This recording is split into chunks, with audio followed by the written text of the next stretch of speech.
If you like the story, you can support the author on Patreon. Link is in the description. Additionally, if you would like to request novels and access my Google Drive where I have 200 plus audiobooks, then you can join my Patreon. Link is also provided in the description. Chapter 101, Martial Arts Training starts. Kong Gyun asked Aoki to take a break for half an hour before starting his training. Aoki had no problem with it and sat in one corner of the chamber. Taking out his Pokédex, he started to watch the video of the battle that he recorded and find the mistakes that he made in command. Meanwhile, Kong Gyun went to the reception and asked the woman to reduce Aoki's fees by half, shocking the woman. That boy actually defeated Kong Gyun on his first try. Kong Gyun handed the 2 Pokeballs to her for healing. Just like the Pokémon Center, there was a healing machine in the dojo too. Let's start with teaching him a bit of aura control and information he needs to know. Looking at the clock, he saw that there were around 3 hours till his dojo closed down for the morning shift. As there were challenges that morning, he could help Aoki without any worry. Overdrive mode still is in an experimental phase. If not for the last outrage attack, Charmelon was about to lose his sanity again. The only way I found to suppress that effect was to stay extremely close to him and use my aura coating on him, but I need to improve my control by miles if I want to have a desirable outcome.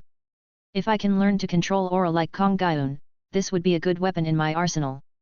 About Nidorino, the power of the poison needs to be increased. Now that I have Victory Bell, I can start giving Nidorino a very lethal dose of poison to increase his powers. As for ground type energy, seems like I need to buy another orb of a similar type. Fortunately, I can find orbs of sand slash at the market due to its abundant number. Aoki muttered as he noted down everything that needed to be done. In his Pokédex, he had received a message that Misty had already won 4 matches in the battle club. Well, that was quick. We left the house at the same time. It's been a while since Aoki saw Misty's Pokémon in action and knew that her Pokémons had become strong too. Although they are not subjected to his aura, they receive his food, making them grow faster. Moreover, there was the effect of dragon fruit that had boosted the power and potential of her Gyarados and Seadra. According to Aoki's estimation, at the speed Misty was going, she should have at least 2 elite rank Pokémons by the end of the year, as the dragon fruit would make the breakthrough easier. After a few more minutes of waiting, Kong Gyun came back with a large bag. There is a method invented by me to fasten the process of aura control. Although it is dangerous and more difficult, it can give large gains. The other method is the traditional method of aura control, which will take time. What do you say? The first method, Aoki said. You sure? Kong Gyun asked for final confirmation. Yes. Aoki replied. Okay then, now sit down and close your eyes. Show me how you meditate, he said. Aoki did what Kong Gyun asked and started meditating after closing his eyes. Not enough. Kong Gyun placed his hands on the back of Aoki and ejected a large amount of aura into Aoki's body. Aoki felt immense pain inside his body as his aura and Kong Gyun's aura clashed inside his body. Don't open your eyes and don't lose focus at any cost. Your aura nodes are already open, but you cannot circulate your aura within your body. What I am doing is making you get the feeling of aura rotating inside your body, which is the basic thing that you must know before learning to use aura. As the clash continued, Kong Gyun's aura prevailed and started to make Aoki's aura forcefully circulate in a specific pattern. Kong Gyun removed his hand and said, now do without my help. We will keep doing this until you manage to master this technique. Aoki nodded and started the circulation of aura inside his body. Aoki could feel warm energy originating from all over his body, traveling from one part of his body to another. From the Kong Gyun's point of view, a white cloak had surrounded Aoki, who was calming down slowly from a wildfire. What a dense and large aura, at least 10 times mine. Kong Gyun thought. You are a gem, Aoki. Crack. Aoki lost focus for a moment and red patches started to form all over his body. Cough cough. Aoki coughed off some blood. Stop. Aoki opened his eyes and saw the condition of his body. What is happening? He asked. As you lost focus, your aura went violent. If you had not stopped, your body would have burst out, crippled you, or worst case kill you. Kong Gyun handed Aoki a cloth to wipe off the blood. This method forcefully makes your body produce more aura and circulate all over your body. In this, focus and control is everything. Do not use this method without my supervision at any cost. Am I clear? Yes. Kong Gyun made Aoki drink some medicine, taking it out of his bag. He clicked a Pokeball on his belt and Pokémon appeared beside Aoki. Chansey. Chansey, please heal him, Kong Gyun said. Chansey saluted and started healing Aoki. The effect of medicine, Chansey's power, and Aoki's own regeneration power healed his arms and legs under 5 minutes. The medicine Kong Gyun used was a special medicine whose healing effect became stronger depending upon the density of one's aura. If this was the first method, what was the second method? Aoki asked. In the second method, I would have made you read from a manual and slowly guide you. The progress that you would have made in the second method after doing it for a day can be achieved in 1 hour with the first method. I would like to continue the first method, Aoki answered. Muhaha. I like your spirit, Kong Gyun gave his signature laugh. Before you start again, let me tell you some things about psychic powers and aura powers, Kong Gyun said, sitting beside Aoki. Every living being is life energy or life force.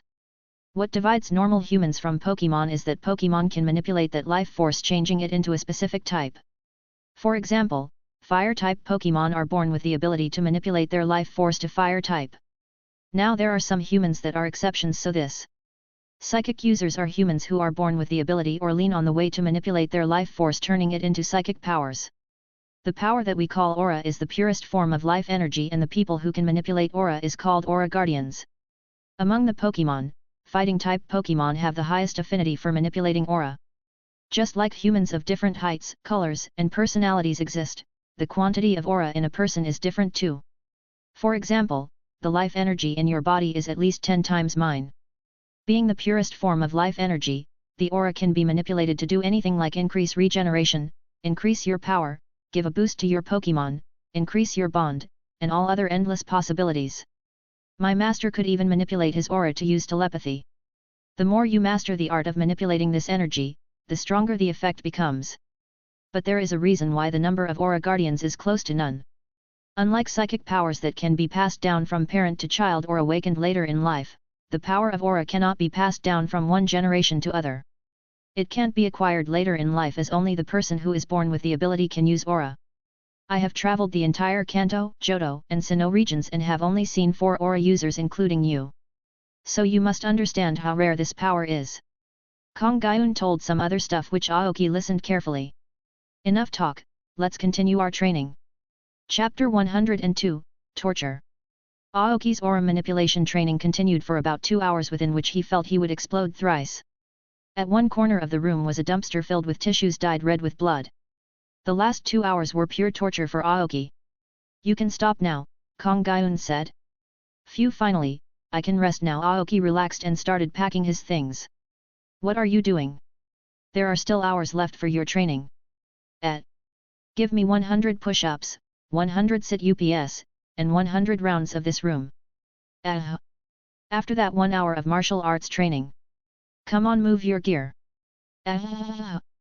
Ding. The door of the dojo opened as Aoki walked away, staggering with each step. There were bandages wrapped around his arms and legs. Even the area around his eyes had turned blue. Well then, come on, time tomorrow. Bye-bye. Kong Gyun waved at Aoki with a devious smile. The woman at the reception gave Aoki a look of pity before going back to work. Meanwhile, Aoki had no strength to walk, so he called for a taxi. That bastard. Training my ass. Aoki cursed as he felt pain all over his body. If the 2-hour energy training and exercise were not enough, he was severely beaten up by Kong Gyun in the name of martial arts. Aoki, who had only practiced from manuals in the market, had a lot of loopholes in his techniques that Kong Gyun used to beat him up, as if venting about his loss. At one point he even broke Aoki's arm, which was still in the process of healing. Aoki throughout the fight didn't even get a chance to retaliate and got thrown around like a rag doll. Entering his house, he directly fell onto the bed without the urge to do anything. He called out to Victory Bell to make lunch while Clefairy started healing him. The number of times his body healed today had surpassed the human limit due to his dark aura. His injuries would be completely healed by tomorrow morning. As Misty was busy, so he called Cynthia to have a conversation. Aoki and Misty both talked to Cynthia regularly. Taking Aoki's advice the last time, Cynthia also took a martial arts course for her Lucario. Although she knew about most of Aoki's Pokémons, she did not inform him about hers and told him that she would reveal it when they battle next time. Cynthia enjoyed talking with Aoki a lot and sometimes talked for too long, forgetting about the time. After a while, Misty came back after enjoying herself at the battle club and had a good laugh seeing Aoki's condition. She made some friends in the battle club and one girl among them had previously taken a course in the dojo, so she somewhat expected Aoki's condition. Currently, Aoki's condition matched the description she gave after she used to return from the dojo. Laugh all you want, I will take my revenge tonight, thought Aoki. After taking a pic of him, she went to the kitchen to help with cooking. In the evening around 5 p.m., after a few hours of rest, Aoki and Misty went to Susie's hotel for their deal. Aoki gave her some of his standard recipes and started teaching her the value of each nutrient he put in them. Susie carefully took notes without missing a single line. In the process, Susie thought that while Aoki was not a groomer, he would do a very good job at that post. As Misty had nothing else to do, so she started doing the same too. After a while, it was Susie's turn to teach Aoki her massage skills. The test dummy for the massage lessons were Misty, Clefairy, and Susie's Vulpix. It was after Susie showed him Aoki realized many things he was doing wrong. Aoki's massage skills and martial arts skills were similar in the sense that he learned both of them from books. Susie started by solidifying his basics before moving to advanced skills. On that evening both Aoki and Susie learned a lot of things, bringing them one step closer to their goal. While Aoki found that Susie was very good at leaning, she found Aoki's leaning speed terrifying. Bidding farewell to Susie, Aoki and Misty separated their ways around 9 p.m. As Misty's Pokémons had received training in the battle club, Aoki's Pokémons didn't do so. Arriving outside the city, Aoki called out all of his Pokémons and began their training. As he wanted to evolve Nidorino and Clefairy in the next full moon, he gave them special attention. Charmeleon was fired up after the morning's battle and couldn't wait to fight Blaziken again. The rest of the Pokémon too trained hard as Aoki gave them a goal to reach elite energy rank in the next 6 months. The difficulty is the reason because of why only a few trainers have elite rank Pokémons. 99% of the Pokémons get their growth halted at peak of master rank, unable to advance further, as elite rank is a pretty big step to reach. Darkrai asked Aoki if he could consume the peak grade Dusk Stone that Aoki saved too. Aoki thought for a few seconds before allowing him. He had nothing more to look at the stone. Although it was not enough to overcome the barrier, it would be helpful. Darkrai could now create a dimension around the size of a room, so Aoki asked him to increase the size and try creating more rooms. The creation of dimensions was made from the combination of the power of chaos and Darkrai's own energy. From what Darkrai told Aoki, at one time he had the power to create and use multiple small dimensions, but in order to create a large dimension, he would require to create a limitation of the real landmass. The place Darkrai was trapped was once a piece of land where a devastating battle took place. Aoki wanted Darkrai to develop a dimension to provide his Pokémon with a safe place to stay. Before meeting Darkrai, he had planned to purchase a large land like Professor Oak to keep his Pokémons, but Darkrai's powers were better. From what he knew, Darkrai could create multiple gates like the one at Lavender Tower basement for his Pokémons to enter and exit. He was still going to buy large land when he gets enough money, but he was now going to put them to different uses like research. There were many research topics and evolutions that were still not discovered and would be discovered very late, like Magnezone, Electivire, Magmeter, Sylveon, and Rhyperior. Even trade evolutions were not a thing, as Gengar and Alakazam's evolutions were random. Aoki gave each of his Pokémon some tasks and started to practice what he learned that morning. He finished his training by 1 a.m. and returned back to his home with Misty waiting for him. You were laughing a lot in the morning, right? Let's see who laughs now. Kya. Chapter 103, Training ends. 14 days later. Bang! Bang! The collision sounds reverberated throughout the fighting dojo, where 2 humans and a few Pokémons could be seen fighting. Aoki's dark aura-clad fist collided with Kongayun, causing another explosion. Both of their aura were like a burning flame with the intent of burning each other. The black aura around Aoki was vast like an ocean, but the dense white aura around Kongayun matched it on equal terms. Both of their figures became blurred as they clashed multiple times. Kongayun had a crazy smile, but Aoki was not so pleasant. Ha! With a palm strike to the chest creating a shockwave, Kongayun created distance between himself and Aoki. Around the gym were Nidorino and Charmeleon fighting Blaziken, Hitmonchan, and Hitmonlee with only martial arts. The 3 elite-level Pokémons of Kongayun had a white energy cloak of energy around them, while Aoki's peak master-level Pokémon had a black energy cloak around them. Both the trainers and the Pokémon could feel their Pokémon's emotions as they moved in a synchronized way. Aoki's presence was now more defined as his aura control had skyrocketed. The boost that his Pokémons received from their aura connection promoted them temporarily to elite rank. Let's end this, Aoki! Kongayun said excitedly. A large amount of aura condensed into their fists of Kong Gaiun as he punched Aoki. Aoki too condensed a large amount of aura into his fists and did the same movement. Both of their ori left their fists in the form of a blast of energy and collided. That attack was external emission, a move similar to an energy blast that can be used for experienced aura users. Boom! Aoki was thrown back. He dug his feet into the ground, balancing himself. Wiping off the blood from his face, Aoki said. Sure enough, I all still far from your level, sensei. There was no way in hell Aoki could beat someone proficient in martial arts and having years of experience, whereas he started only a few days ago. This guy was someone even Professor Oak acknowledged as being one of the strongest martial artists. Haha, it's my win again. Our score is 60-0. Remember that, Kong Un laughed and said. Boom. Another explosion occurred as Hitmontop and Hitmonlee smashed into the wall while Blaziken, Charmeleon and Nidorino glared at each other ready for another confrontation. Blaziken, that's enough. The Pokémon took back their aura and intent and came back to their trainers. This is the end of my teaching, I have nothing to teach you anymore. If you want to grow further, you need to train and practice every day. I have taught you intent manipulation to a decent level, but if you want to advance in it further, you need to do it on your own. Kong Gaiun said, handing Aoki a certificate for completion of his training. These are some books and notes I collected that will help you. Aoki took the things he was given and put them into his bag. I wanted to ask some questions, Aoki said. Sure, go on. You have 3 elite level Pokémons, but your gym is still unofficial. Why is that?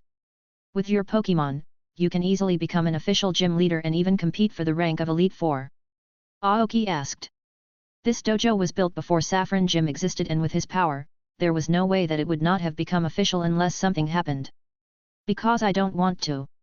Kong Gaiun said instantly. I am happy as the things are going. If this gym becomes official, I will lose a lot of freedom and have to deal with a lot of troublesome things. That's it? Yes. Aoki felt like there was more to it but didn't ask about it. He had asked about the last guy he told who could use aura, but he was denied the information, saying that it was a secret. Well, whatever, I got what I wanted. Aoki thanked Kong Gaiun for everything he did and left the gym. Seeing the figure of Aoki leaving, Kong Gaiun became a little sad as he had quite fun with him for the last 2 weeks. What a monster he was! The aura manipulation technique that had taken him almost a year to master, Aoki did in a week. Aoki was like a sponge that sucked everything Kong Gaiun knew about and learned them for under 2 weeks. Being able to crack the basics of intent manipulation in under 2 weeks was an unbelievable feat. His improvement in aspects of martial arts was good too, but still lacking as compared to his other talents. Aoki's Charmeleon and Nidorino had massive improvements in their techniques and movements after training with his Pokémon. I am excited to see what else can you do, Professor Gunhilder. With this, I have repaid one of my responsibilities, Sensei. Johto region. On a mountain, a large amount of destruction could be seen. Among the destruction, lay a guy around the age of 25 laughing freely. I lost, but I got to experience a battle that I will remember forever. Initially, he had long hair, but it had become very messy after getting burnt in the fire. His clothes were almost gone, but he was not worried a bit. In his hand was a golden feather that slowly started to turn to ashes. Just you wait, Ho-Oh. I will defeat you next time and make you mine. He exclaimed loudly. Right, guys. Laying beside him were a lot of Pokémon who slowly opened their eyes and helped the guy get up. They were Feraligatr, Steelix, Machamp, Fearow, Houndoom, and finally the legendary Rayquaza. Only Feraligatr and Rayquaza could move, so they helped the guy stand while the others could not move a muscle. Well, that was fun. He said while bandaging his wounds. It's been 5 years since I saw Sensei, I bet nobody managed to defeat him on the first try yet. Time to show him how much I have grown. Next destination, Kanto. Chapter 104, Full Moon and Evolutions. Kong Gaiun, a promise from master to disciple. I never had a home for years. For as long as I remember, I was traveling with my master all around the world, learning different martial arts, training people. Every time I asked him why we did that, to which he said, "It's my promise to my master. We are blessed with a special power that makes us stronger and different than others. So this is our responsibility to teach this to other and prepare for a day when doom comes." His master's last wish was that he passes on his techniques to the people he finds worthy. Now, my master is old but still hasn't stopped teaching martial arts. The day when we parted ways, he asked me, "Promise me, Kong Gaiun, you will help the people that are blessed with his power to control it and teach them the way of martial arts. The power of aura must never be extinguished. Someday someone will use this power to change the course of history. After parting ways, I started getting fame by defeating trainers, and before I knew it, I had become a gym leader. I could have become an official gym leader, but that would have made me very busy and unable to do what I love. Train myself and train others. Seeing people practicing in unison brings me satisfaction. My first student who could control aura was a child named Asmodeus with a totodile. Under my eyes, he grew from a small child to a teen with a feraligatr. Can't wait for him and Aoki to meet. Finally, Aoki's 2-week training had ended and he gained a lot. During that time Misty challenged Kong Gyun for the martial badge and won on the second try. She tried using more water strategy in the first run but lost terribly, so she had to resort to psychic strategy with her newly evolved Slow King. Her Seduc had made massive improvements in his powers and reached the peak of the intermediate stage after battling continuously in the Battle Club. As there was a limit for battles in the Battle Club which Misty finished in 7 days, Misty traveled all around Saffron City challenging every trainer to a battle. Some even gave her the nickname Water Maniac and avoided her. Today Aoki had decided to finally evolve his Charmeleon, Clefairy, and Nidorino. Aoki was not ready to evolve Charmeleon at first, but after seeing the improvements, Aoki decided to let him evolve too. In the entire 2-week duration, Charmeleon practiced his overdrive mode and took it to a very satisfactory level.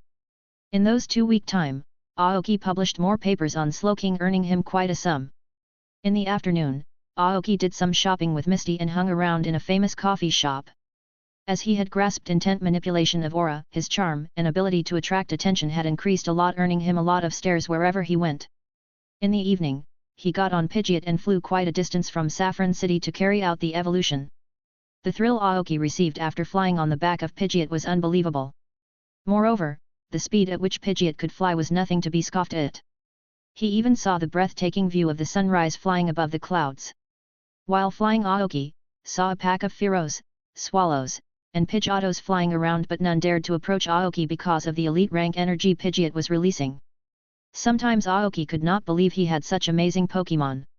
The golden light reflected from the body of Pidgeot made trainers think a rare Pokémon was near Saffron City, which started a wave in which trainers in the group started looking for the golden Pokémon. The light of the full moon fell on the forest, illuminating it with a faint glow. It's time. Before starting the process of evolution, Aoki gave a last glance at the data of Darkrai that he created for his Pokédex. Name, Darkrai. Type, Dark. Species, Pitch Black Pokémon. Gender, genderless. Ability, Bad Dreams. Stage, Master. Moves, Confuse Ray, Quick Attack, Hypnosis, Sucker Punch, Foul Play, Double Team, Haze, Dark Void, Nasty Plot, Dream Eater, Dark Pulse, Clam Mind, Protect, Hyper Beam, Shadow Ball, Thunder, Sludge Bomb, Shadow Claw, Swords Dance, Thunder Wave, Aerial Ace. Most of the moves that are displayed on the move pool are learned by Darkrai after observing other Pokémon, so Aoki didn't have to buy much T.MS for him. Earlier, he planned to use Darkrai for the gym match but decided to keep the presence of Darkrai secret for now. Aoki walked for a few seconds and reached a small large hole that was filled with extremely potent poison of elite level Victory Bell. Aoki released all of his Pokeballs and asked everyone to take their positions. Aoki stood in the center, Nidorino dived into the pool of poison, Clefairy stood beside the pond while Charmeleon stood behind Aoki. Darkrai went towards Nidorino and gave Nidorino 2 high-grade moonstones to hold, Clefairy the peak-grade moonstone and Charmeleon 1 peak-grade firestone. As Aoki had commanded previously, Clefairy surrounded herself with as much fairy-type energy as she could while Charmeleon went into overdrive mode. The rest of the Pokémon surrounded the 4 of them while maintaining a distance. Aoki took a deep breath and released the aura that covered all 3 Pokémon and connected them to him. Aoki could feel their excitement, gratefulness, and thirst for power and grow stronger. Everyone begin! Announced Aoki as he forcefully began to transfer a large amount of aura to his Pokémon to strengthen them as much as possible. SZZZZZZ.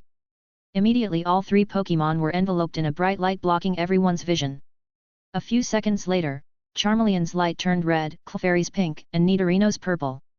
The light intensified as the figures of the 3 Pokémons grew larger. Roar! With an earth-shaking roar, Charmeleon completed the evolution first into Charizard followed by a wave of hot air. Charizard 3.5 meters tall with dark orange scales and deep blue wings. The red flame on his tail burned brightly with shades of red and purple. 2 large fangs and sharp claws on his arms and legs made him look nothing less than a menace. The new elite level aura exerted its pressure on Gyarados and Shelgon while Victory Bell and Pidgeot responded with their own aura as a greeting. Roar! With another roar, Nidorino completed his evolution to Nidoking and jumped out of the hole that was now sucked dry. Nidoking stood at a height of 2.8 meters which was around Victory Bell and Pidgeot, but the feeling of danger it gave was nothing less than the menacing Charizard standing opposite to him. His skin was now dark purple with hard scales with a long touch horn. He too reached the beginning of elite rank like Charizard. Nidoking and Charizard looked at each other and dashed toward each other, colliding in the middle, creating a shockwave. Not bad, kid. Charizard roared. Who are you calling a kid, hey? Seems like I need to teach the overgrown lizard a lesson, Nidoking roared back. Both of them had crazy smiles and could not wait to test out their new power. Boom! Finally, the pink light faded as everyone felt the force of intense gravity on them while Charizard and Nidoking got pressed to the ground, unable to move a single muscle. Clefairy had completed her evolution and evolved to Clefable, standing at a height of 2 meters. Clefable now had long ears and a wing-like structure behind her back, and a curly cute tail. And most importantly, the first recorded elite rank was Clefable. Quiet down, you two. Starting as soon as you evolved, show some decency. Pidgeot and Victory Bell burst out laughing, seeing the condition of Charizard and Nidoking. A smile bloomed on the face of Aoki as he thought, big sister of the squad indeed. His Pokémon had come a long way. From a Bellsprout that was scared to die in the wild to a Victreebel that can influence nature itself and create plant life. From a Pidgey who was kicked out from the pack to a majestic Pidgeot who is capable of commanding a pack more than 10 times larger than the previous one.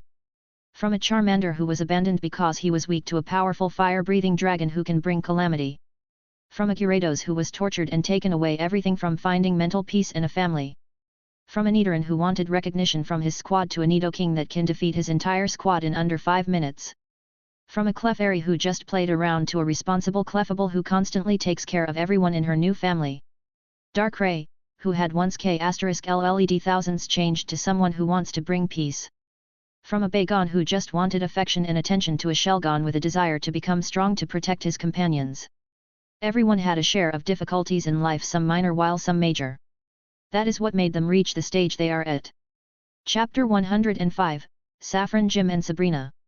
Now that Aoki had 5 elite rank Pokémon, he was confident in dealing with almost anything that came his way. Aura of Darkness was truly magical. The place Aoki currently was a forest very far from a settlement with master-level wild Pokémons, so his Pokémons didn't hold back and tried out their powers. Before that, Aoki gave Nidoking the TM of Giga Impact and Earthquake, which was very hard to get. As the Pokémons fought, 300 m of forest around them was completely decimated. First, Charizard's power of flames and flame control had evolved to a new degree, making it very hard to counter. Now that he could fly, his maneuvering ability had increased a lot. Upon evolution, he could use Air Slash and Steel Wing. His flying speed was not as fast as Pidgeot's but still fast, which could be improved later on. The power of his dragon moves had received a boost too. Next was Nidoking, along with the knowledge of martial arts and the ability to stand on 2 feet most of the time made him deadly in close combat. His poison-type moves were a bit weaker than Victory Bell, but his devastating ground-type moves made up for it. Lastly, Clefable received a huge boost in her versatility and power. Her psychic and fairy powers increased a lot, enough to completely suppress Darkrai within a few minutes. The power that received the most improvement was her power of gravity. Aoki congratulated them and gave them food to replenish their energy back. Victreebel and Clefable recovered the destroyed forest with their effort in under minutes. Seeing everyone surpass Gyarados, he became more motivated to go to elite rank too. Ever since Aoki got Gyarados, his energy rank didn't improve but only his moves improved. Aoki didn't stop giving Gyarados resources but realized that it would take longer for Gyarados to break his limits. The reason why Gyarados was abandoned in the first place was that he could not progress further and did not listen to anyone. Now that the second problem was resolved, the first one still remained. Shelgon had a pretty quick growth phase because of all the lucky encounters like Dragon Fruit and Dragon Fang, or else he would have taken more time to evolve. As pseudo-legendaries had the longest growth period like legendaries, Shelgon will take a long time to evolve into Salamence. Moreover, Aoki would not let Shelgon evolve till he reached elite rank or it will waste his talent. Aoki returned to his home and had a good night with Misty in celebration of his Pokémon's evolution. The next morning they got dressed and prepared to go to the Saffron Gym where Misty would be having her gym match against Sabrina. Oi! Did you hear that people of Team Rocket are disappearing? One person said to the other at a bar. I don't know about it, tell me what happened. The other answered. Apparently there is someone out there in the black market who is kidnapping Team Rocket members for a day and dropping them off at random places in the black market. Upon integration, the members revealed that they don't remember anything after they were kidnapped. The last thing they all remembered was getting sucked into their shadows. That sounds terrifying. It's clearly the work of a ghost Pokémon. That is where the problem arises. Team Rocket and the black market had used multiple psychic and ghost Pokémon but none of them detected anything. As the two men talked more about the incidents, Aoki sat beside them listening to them. I think we should stop now, we got everything we needed from the last guy we caught, he said to Darkrai. What about the two other people that I have? Toss them somewhere, they are only low-ranking grunts. With his work done, Aoki left the black market and returned to his residence. For the last 7 days, he had taken multiple rounds to the black market to know as much about Team Rocket as possible. Darkrai could drag a member to his dimension and use his powers to hypnotize the person to tell what Aoki wants to know. Apart from this, he spent some time with Misty as he was busy before that. Today was the day, Misty challenged the Saffron Gym. This gym looks amazing from the outside, Misty said looking at the Saffron Gym. From the outside, the gym looked like a giant lotus with green plants all around it. The size of the gym was larger than all the gyms they had seen so far. This was the largest gym Aoki had seen depending on the size. The gym was a bit peculiar as it gave only 3 chances to a trainer for obtaining a gym badge on top of the difficulty. As it gave only 3 chances, the money lost on losing or received on winning was more too. It also gave out the TM for Psychic, which was very rare in the market and cost a lot. At the entrance of the gym were 2 rock statues of Alakazam and Hypno.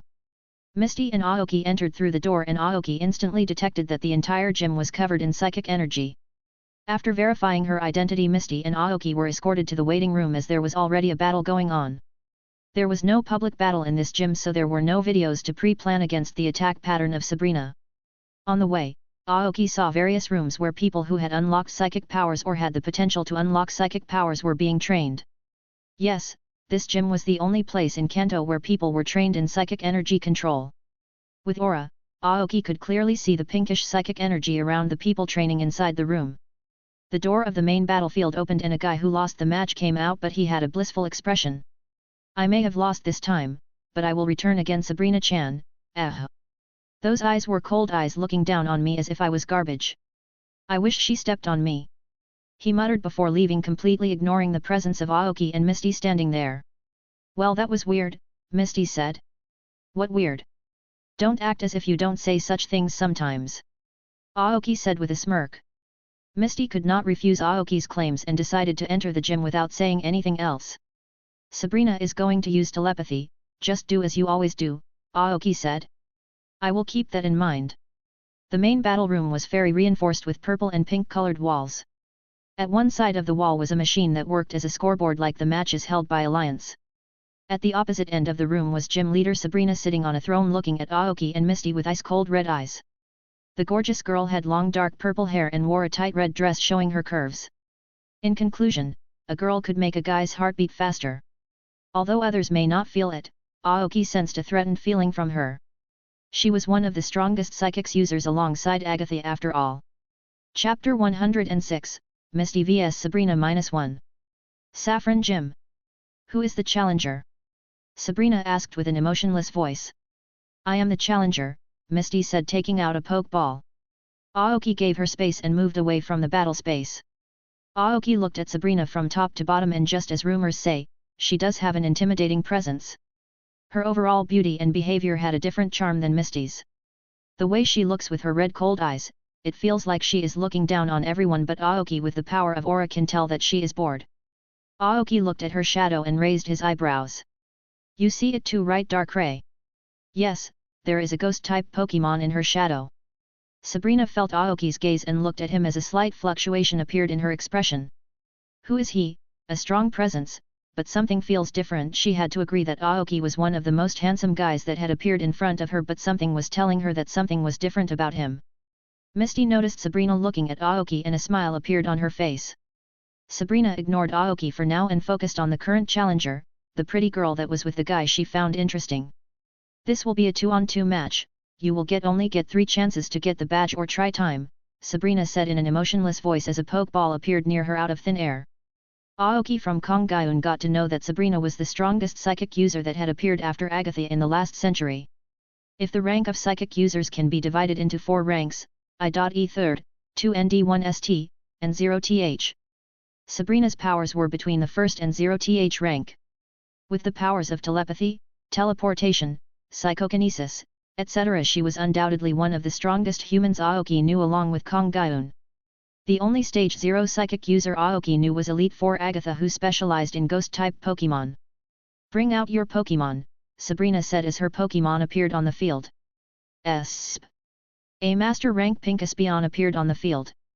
Misty too released her Pokémon from a dive ball and a 9m tall Gyarados appeared on the field with a roar. Misty had switched all the Pokeballs she had to dive balls as they could provide constant water to her water Pokémon. So she chose Gyarados with her. This match would end quickly as Gyarados can cover the entire field with her range, Aoki thought. She had guided Misty in ways to deal with psychic Pokémon but left her to make the strategy alone. Sabrina's next Pokémon will probably be Alakazam, so in that case Starmie would be needed more. Let's see how much she improved in the last few days. Gyarados, let's go. Use Rain Dance, Misty commanded.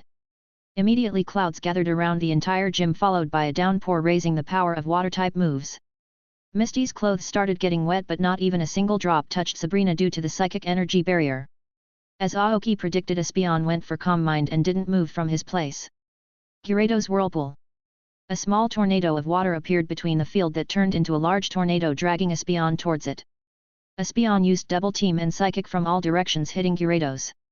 More psychic energy burst out from Espeon as he toned down the water whirlpool but could not completely get rid of it and got dragged into it. Gyarados resisted the pain from Psychic and used Hurricane and Thunderbolt, making it a devastating attack. Espeon used Protect, Light Screen, and Psychic powers to reduce the damage as much as possible but still took large damage. If not for the defense buffs, the match would have been over. Seeing that the match was not yet over, Gyarados started blasting Condensed Hydro Pump at Espeon while started running all around the field using Shadow Ball, Psychic, and Psybeam but didn't come near Gyarados. Gyarados covered his face with Dark-type energy, making any Psychic-type attacks useless so she could attack freely while tanking the damage from her body. Seeing that Espeon would not come near, range attacks were not working, Gyarados started moving towards Espeon, reducing his escape routes while using Hurricane to set up another storm. Espeon cannot use Miracle Eye, Aoki concluded. If Espeon knew Mystic Eye it could hurt Gyarados more, ignoring the immune effect of Dark type. Gyarados Blizzard. A large amount of Ice-type energy was released from Gyarados, immediately freezing half of the field along with Espeon who came under the effect of the hurricane. It's over. Gyarados moved toward Espeon and used full power Dark Pulse and Crunch to end the match. Ding! The picture of Espeon blacked out on the scoreboard. Espeon is good. If not for Gyarados having a strong defense and Dark-type moves it would have been difficult. Another factor that made me win was Espeon was light, so it got dragged into the hurricane used by Gyarados, thought Misty. Aoki was very impressed with Misty's performance.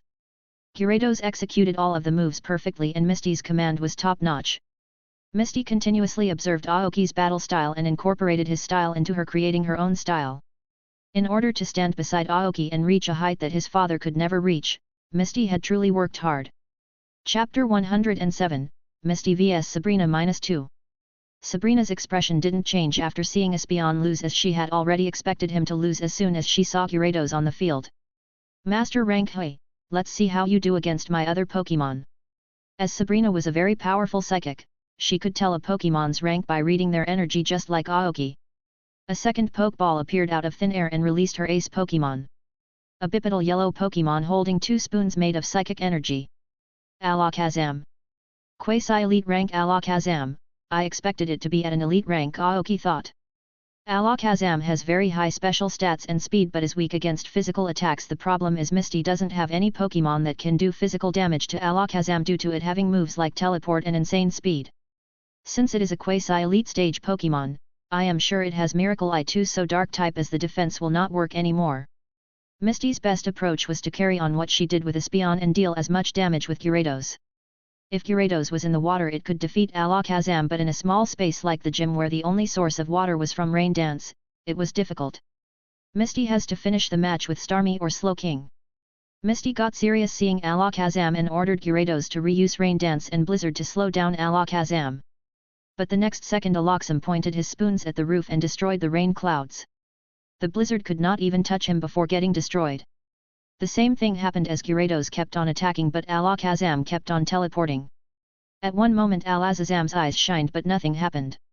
He used Future Sight, Aoki thought inside. Even moves like Future Sight had a cooldown before they would be used again continuously, so Alakazam was tiring out Gyarados. Aoki noticed that Sabrina, instead of finishing the match quickly, took it slow and steadily destroyed the enemy. Gyarados was a formidable enemy and one direct hit from that large Pokémon will be over for Alakazam. Gyarados Thunderbolt. Zzz, electricity cracked in the mouth of Gyarados as he started to shoot thunderbolts at Alakazam, who teleported around the entire field without taking any damage.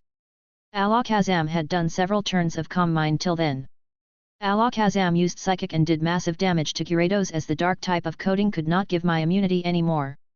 Alakazam kept attacking Gyarados with moves like Psycho Cut, Psychic, and Charge Beam, dealing a lot of damage, but Gyarados was only able to hit Alakazam once. Gyarados Hydro Pump. Alakazam again dodged the incoming Hydro Pump and commanded to use his largest hurricane that covered the entire field and mix water with it. That move created a very strong attractive force, dragging Alakazam into a hurricane which started to freeze Alakazam. Sabrina knew that if that move was complete, the match would be over, so she commanded Alakazam to use his strongest psychic attack to completely get rid of the hurricane. As soon as Alakazam did that, Gyarados used Dark Pulse to deal massive damage to Alakazam as he could not teleport on time or use Protect. Just as Gyarados felt like it was able to land another hit on Alakazam, Psychic-type energy exploded on his head, dealing massive damage. Shit! I didn't notice Future Sight. Gyarados Endure and Hyper Beam. Gyarados endured on his last bit of health to use Hyper Beam, but it only gazed at Alakazam and again got hit by Psychic. Gyarados could not take it anymore and fell down and fainted. Misty called back her Gyarados and sent her last Pokémon, a pink bipedal Pokémon with a shelter crown on his head. "We have to win this, Slowking," Misty said. "Leave it to me," said Slowking with a serious face as he could sense the threatening psychic power of the Alakazam. Chapter 108, A Bet. Saffron Gym. It's been around 10 minutes since the gym match started. Final showdown between Misty's Slowking and Sabrina's Alakazam was about to happen. Aoki has seen the power of Slowking as he borrowed him from Misty for research, so he knew how strong Slowking was. Alakazam had already taken damage from Gyarados, so if Misty executed the commands while making minimal mistakes, the match would be won by her. Knowing that Alakazam had finished his teleport limit, Misty used her new strategy. Since Sabrina was using telepathy, Slowking connected his mind with Misty too. Use Trick Room. A transparent box formed around the entire room, slowing down Alakazam by a considerable amount. Now it's the game of pure strategy. Slowking Shadow Ball, Barrage and Teleport. Alakazam too used Shadow Ball, but it didn't hit anyone, while Slowking's Shadow Ball hit Alakazam as Slowking teleported in front of Alakazam. Due to the boost from Trick Room and Teleport, Slowking was now a lot faster than Alakazam, dealing a lot of damage, bringing his HP down to the bottom. Just as Alakazam was about to use Recover, Misty commanded Slowking use Disable. Alakazam used Psychic to push away Slowking, but Slowking responded with an equally powerful Psychic attack, creating an explosion. Both the Psychic Pokémon started shoring each other with moves, with Alakazam turning out to be stronger, but Slowking compensated for it with his versatile water moves enhanced with Psychic. As the water from Gyarados' Rain Dance and some ice still remained, Slowking used that to his advantage too. Sabrina was not in a tough spot. Prolonging the battle would be bad, as Slowking turned out to be stronger than expected. After the announcement of the new evolution lines, she managed to get her EV to evolve to an Espeon, but she didn't have any Slowpoke that evolved to a Slowking. She had battled a few Slowking brought by the trainers, but none of them stood close to the one Misty had. It was after a long time someone was able to make her enjoy a battle. No matter what she would do now, Slowking will have a counter to it. Even if Alakazam's teleport cooldown ended, both Pokémon were capable of teleportation and the match would go on for a long time. As the battle went on for a few more minutes, Slowking too used up his teleportation limit. Aoki was continuously reading both Misty and Sabrina and was predicting what would they do next. Most of his predictions came out to be true, and if his next prediction is correct, the match end in a few moves. And just as Aoki expected, Alakazam went for a devastating hyper beam which would instantly end the match if hit even after using Protect, but Misty did something that was completely out of Aoki's expectation. Slowking used Substitute. A rock statue appeared in front of Slowking, tanking the entire damage while Shadow Ball hit Alakazam straight in the face, making him crash outside the field. Ding! Alakazam's icon banked out as a "Congratulations Challenger" message popped on the screen. Yes! Misty jumped with joy as her strategy worked. She didn't care about Sabrina and enveloped Aoki in a deep kiss. Sabrina's eyes twitched a bit seeing Misty, but she didn't say anything, but Aoki could sense that she was a bit embarrassed. Aoki was very impressed by the way Misty handled the situation, as Sabrina was a very tricky opponent. Alakazam returned his Pokeball and disappeared as Sabrina approached Misty while floating with psychic energy. Congratulations on completing the Saffron Gym trail, I present you the Marsh Badge and the TM for Psychic. Sabrina said as some emotion appeared in her emotionless eyes. T.Ms were also divided into 3 tiers based on price and availability: common, rare, and super rare. The TM for Psychic and Earthquake came under rare, while Substitute and Dragon type T.Ms come under super rare. Misty had told her that her father had gifted her a TM, but he didn't expect it to be of Substitute. Aoki had searched the entire black market and didn't even get a glossé of the TM for Substitute.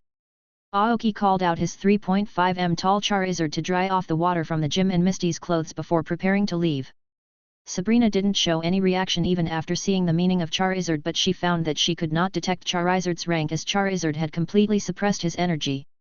Well then, Miss Sabrina, I will be having my match tomorrow, be prepared, said Aoki with a smirk and left with Misty. From the moment Aoki had entered the gym, he had set a strong impression on Sabrina.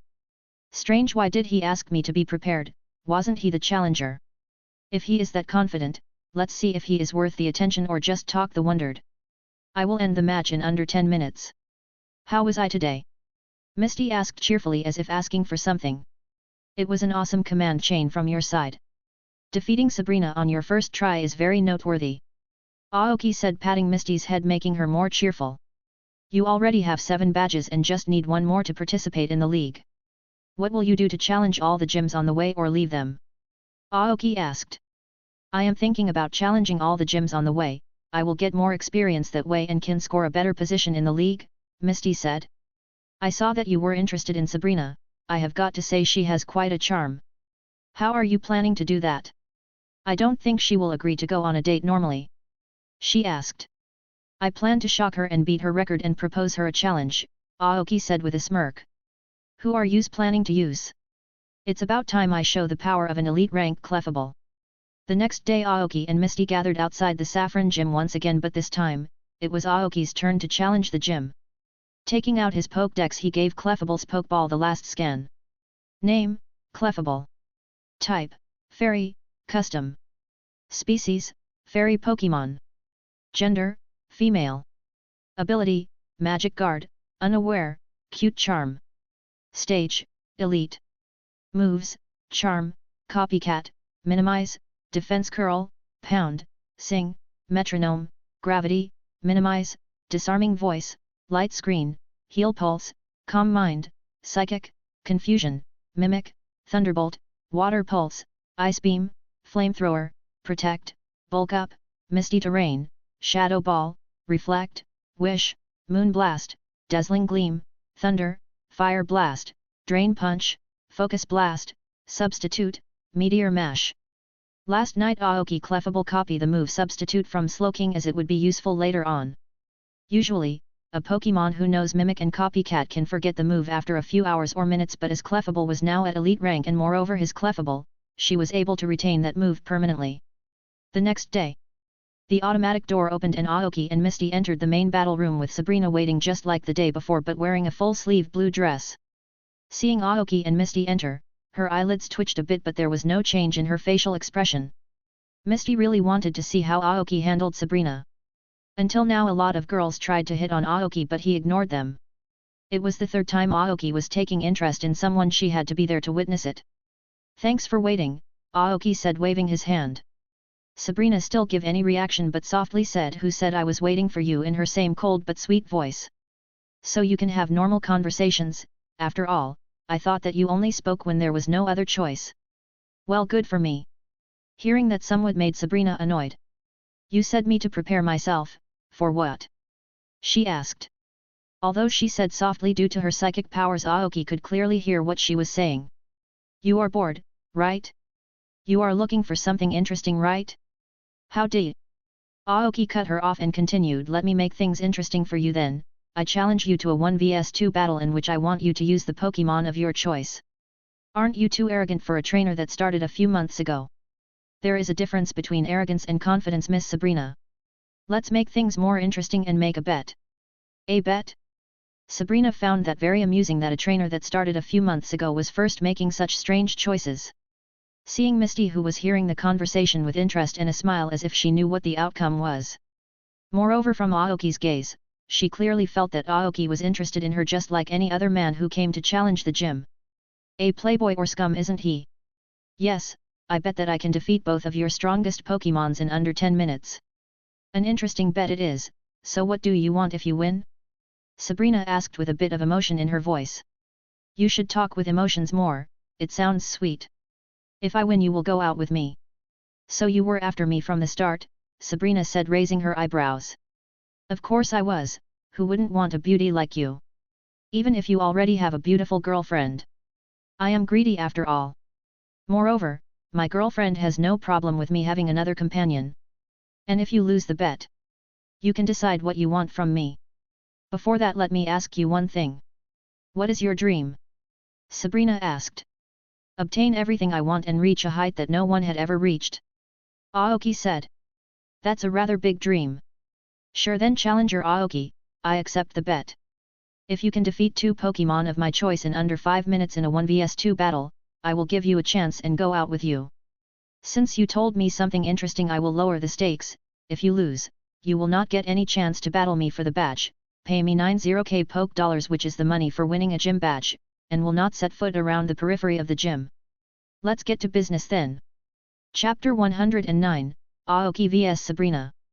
Sabrina's shadow grew to encompass the area where a Pokémon appeared, and a Pokeball suddenly materialized nearby. 2 arms protruded from the center of the creature's large, grey mouth, and another head-like structure was perched atop the mouth. It turned out to be Dusk Noir, a Pokémon with exceptional defense and special defense, but nothing Aoki's Pokémon couldn't handle. Aoki confirmed that there was another Pokémon in Sabrina's shadow by taking another look into it. So, it appears that the information I got was correct. The number of ghost Pokémons in her shadow has increased from the previous 2 to 3. Everyone, including Aoki, has a secret, just as Darkrai does. Aoki, on the other hand, was curious about Sabrina. She was one of the women who piqued his interest because he was willing to go to any length to get what he wanted. The information he found out didn't matter. Poof! The Pokeball beside her opened and Sabrina's quasi-elite rank Alakazam appeared in the field. She got a good combination there, a Pokémon with a high defense to take all the hits and a Pokémon with a high special attack to act as an attacker from behind. Aoki didn't waste any time and released his Pokémon as well. The Clefable that appeared on the field was larger than usual and in excellent health. The rank of the Clefable could not be detected by Sabrina once more. Is he playing a trick on me? Despite having a Charizard at his disposal that could have made things simpler for him, he decided to use a Clefable. Sabrina couldn't be blamed, she'd fought her fair share of Clefables and Clefairy, and none of them had impressed her. Those Pokémons could reach the Master's maximum rank, so she didn't think Clefable would be impressive even if it was a little bigger.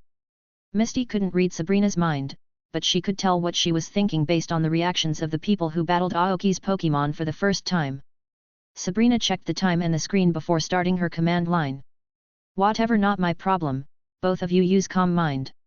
Dusk Noir, use Nightshade. Alakazam, use Future Sight, Sabrina commanded with telepathy. A black cloak appeared around Clefable, forming an energy channel between them.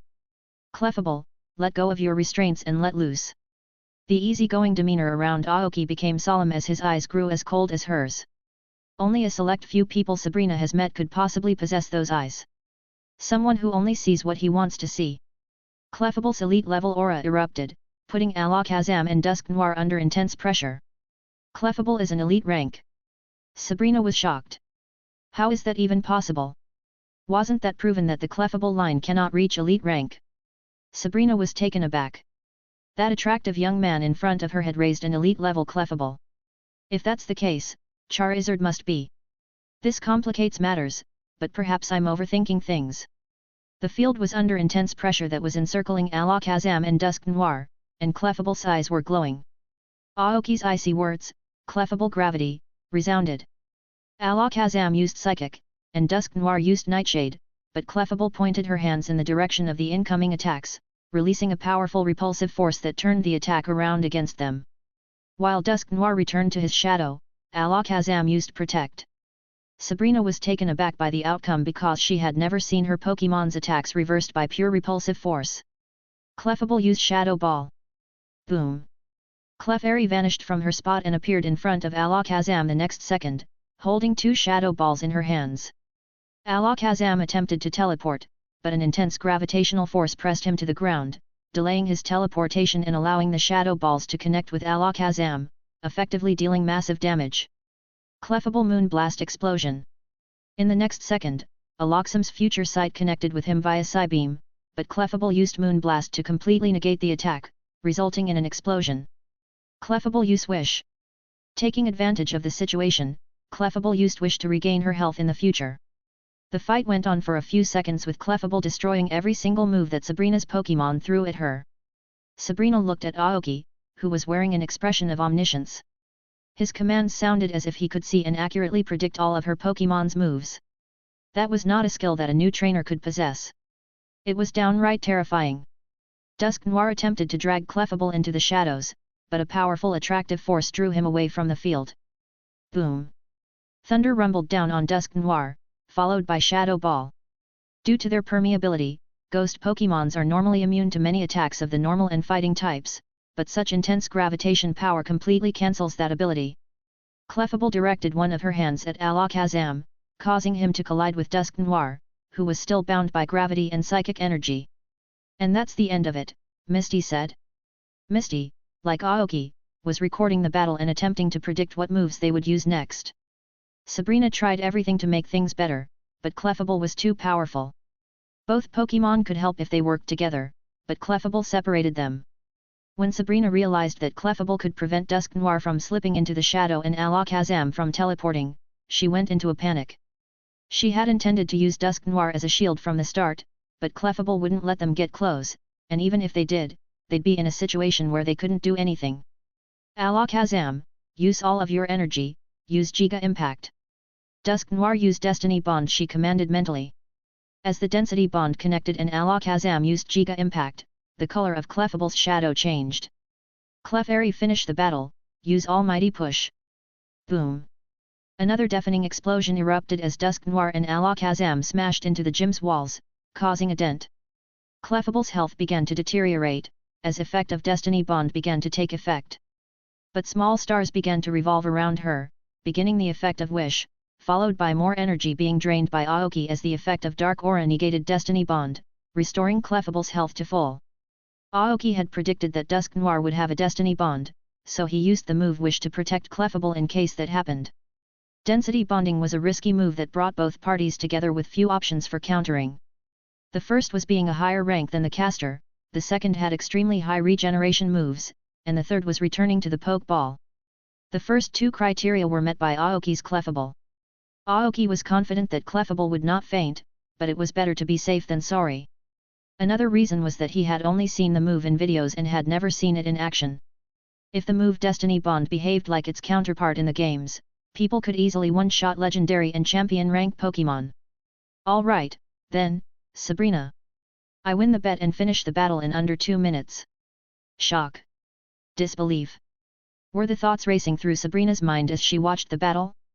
Her emotionless began to show emotions as her pride as a gym leader began to crumble. How? She could only mumble. Didn't I tell you I'd get everything I want and reach heights no one has? This is one of the proofs. So, Sabrina, you don't mind becoming mine now, do you? I can fill your life with more interesting things, Aoki said with a smile that sent shivers down Sabrina's spine. Chapter 110, Pokémon League Affairs. A group of influential people could be seen gathered in a single room at the Kanto League Alliance headquarters. Professor Oak, current regional champion Lance, Elite Four Agatha, Lorelei, Bruno, and Koga were among those present. There were even some gym leaders present, such as Serge, Kong Gyun, and others. The chiefs of the house, Joy and Jenny, as well as the chairman, Charles Goodshow, were also present. The League Alliance had several subdivisions, including the Police Force, Medical Force, Pokémon League, and so on, with Goodshow serving as chairman of the Pokémon League division. Around 80 names were displayed on a large screen in the room, along with their details and ages. It is worth noting that all of the names have Kanto region nationalities and range in age from 16 to 22. Well, we're starting the meeting for the Youth Cup, which happens every 8 years. I've already met with the Hone and Sinho branches, and now it's time for the Kanto branch, Charles Goodshow explained. As we all know, this tournament nominates people for important positions in a region or gives them a higher priority for the Elite Four. The trainers who attend this event inspire new trainers and teach a variety of new skills to experienced trainers. Many current influential Kanto region position holders have some connection to this tournament. In contrast to the Pokémon League, which is open to anyone with 8 badges, the first round of this tournament is only open to natives of a region. In the previous edition of this competition, Champion Lance was one of the top contenders. According to their age, nationality, number of badges, and Pokémon strength, the top 80 trainers and gym leaders are listed on the screen. Note that the official league database served as the foundation for the creation of this list. These trainers will compete against one another, and only 3 trainers will be chosen to represent the Kanto region. In the main tournament, these 3 trainers will face off against those from other regions. However, we're using a different theme this time, something that's never been done before. Upon hearing this, everyone showed surprise. The first round of competition will consist of 3v3 matches, and the main tournament will feature 6v6 games. The Youth Cup occasionally employed various battle slides, in contrast to Pokémon League, which only featured 2 Pokémon fighting on the field. The goal of the previous game was to see how many Pokémon an opponent's trainer could defeat with just one Pokémon. Pokémon swapping was not permitted. There had been a duel battle earlier with a total of 4 Pokémon present. It was different this year. In a full team battle, each trainer's Pokémon will fight on the field together. The trainer who eliminates all of his Pokémon first loses. This is a very challenging game because a trainer must be able to control 6 Pokémon at once, and cooperation and harmony between the Pokémon must be maintained. Since we changed the format, we will also be awarding more prizes. Trainers who win this award used to receive 10 million Poké Dollars, just as we did for the Pokémon League champion, but this time we will also be awarding rare Pokémon with extremely high potential. The preliminaries are scheduled to begin on August 31st, which is 2 months from now. Within the next few days, we will send a mail to each of the selected trainers. Koga, I delegate to you the responsibility of organizing the battle since it will take place in the Fuchsia City. Added Goodshow. The Poison-type Elite Four said, it will be done. Koga. It has been decided that the main youth tournament will be held in the Unova region. So, who will be the Kanto region's representative? Goodshow surveyed the audience. While enjoying his tea, Oak was completely unconcerned. He didn't really care who was chosen or who would win, instead, he was irritated that his fascinating research had to be stopped. A brief period of silence pervaded the room before Agatha raised her hand to break the ice. I'll go. Does anyone have an objection? There was no response. Then it is decided that Mrs. Agatha will be taking the 3 selected trainers to their destination. Upon seeing Aoki's name on the list, Kong Gyun grinned. He'll do great, I can tell. Aoki being listed amused Agatha. Oak always places more emphasis on the papers Aoki published, like the most recent one on Slowking, because his ideas about Pokémon were so intriguing. Even the Charmander line, which was the least popular of the Kanto starters, received favorable attention thanks to Aoki's papers. Koga considered the names of some trainers and began to formulate an idea. Some of the most notable names he appeared in were Aoki. Age 17. Badges 7, official badges, 5. Profession, elite trainer. Misty Williams. Age 18. Badges 7, official badges -5. Profession, master trainer. Gary Oak. Age 17. Badges, 8, official badges 3. Profession, master trainer. Sabrina. Age, 19. Badges, N/A. Status gym leader, elite trainer. Ring ring. Yes. Server TR codes SB9 through KG80. Sabrina, why are you calling me so late? Tell me everything you know about a trainer named Aoki from the Team Rocket database. Koga, I mean everything. I haven't rebuilt my information channel, so I can only rely on you, Sabrina said over the phone. Koga was one of the people who had helped Sabrina a lot and was, in her opinion, a nice person. I rarely see you inquire about someone, but I don't mind assisting. Let me take a look. Elite Trainer Aoki, last name unknown. Background classified. Pokémon, classified. That's unusual, it appears that the boss and Emily are purposefully concealing his information, Koga said, making Sabrina suspicious. Aside from that, the Youth Cup is in 2 months, and you're on the list. Work hard, and I expect to see you at that stage, eventually claiming the position of the Elite Four. Sabrina remained silent and simply listened to him speak as she always did. That's all. Enjoy your freedom now that you have left Team Rocket, but don't let your guard down against anyone. Koga said before cutting the line. Sabrina lay in her bed, thinking about her date with Aoki the next day. It can be said that his attitude, combined with Team Rocket's concealment of his background, piqued her interest. Let's see how it goes, my first date. Chapter 111, Date with Sabrina. Author note. Be sure to leave a comment if you liked the chapter. Leave a review if you like the story so far. A stunning woman with dark purple hair could be seen strolling through the crowded streets of Saffron City.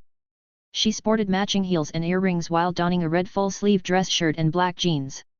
Everywhere she went, people would ogle her in various ways. Various emotions, including lust, respect, admiration, and fear. The woman was Sabrina, who after losing the bet decided to go on a date with Aoki. Nobody could guess what was going on in her head because she consistently kept an expressionless face. Ding! The entrance to Alicia's kitchen, a restaurant. Thank you for coming, miss. Young master is waiting on the top floor, the waiter said as he approached Sabrina.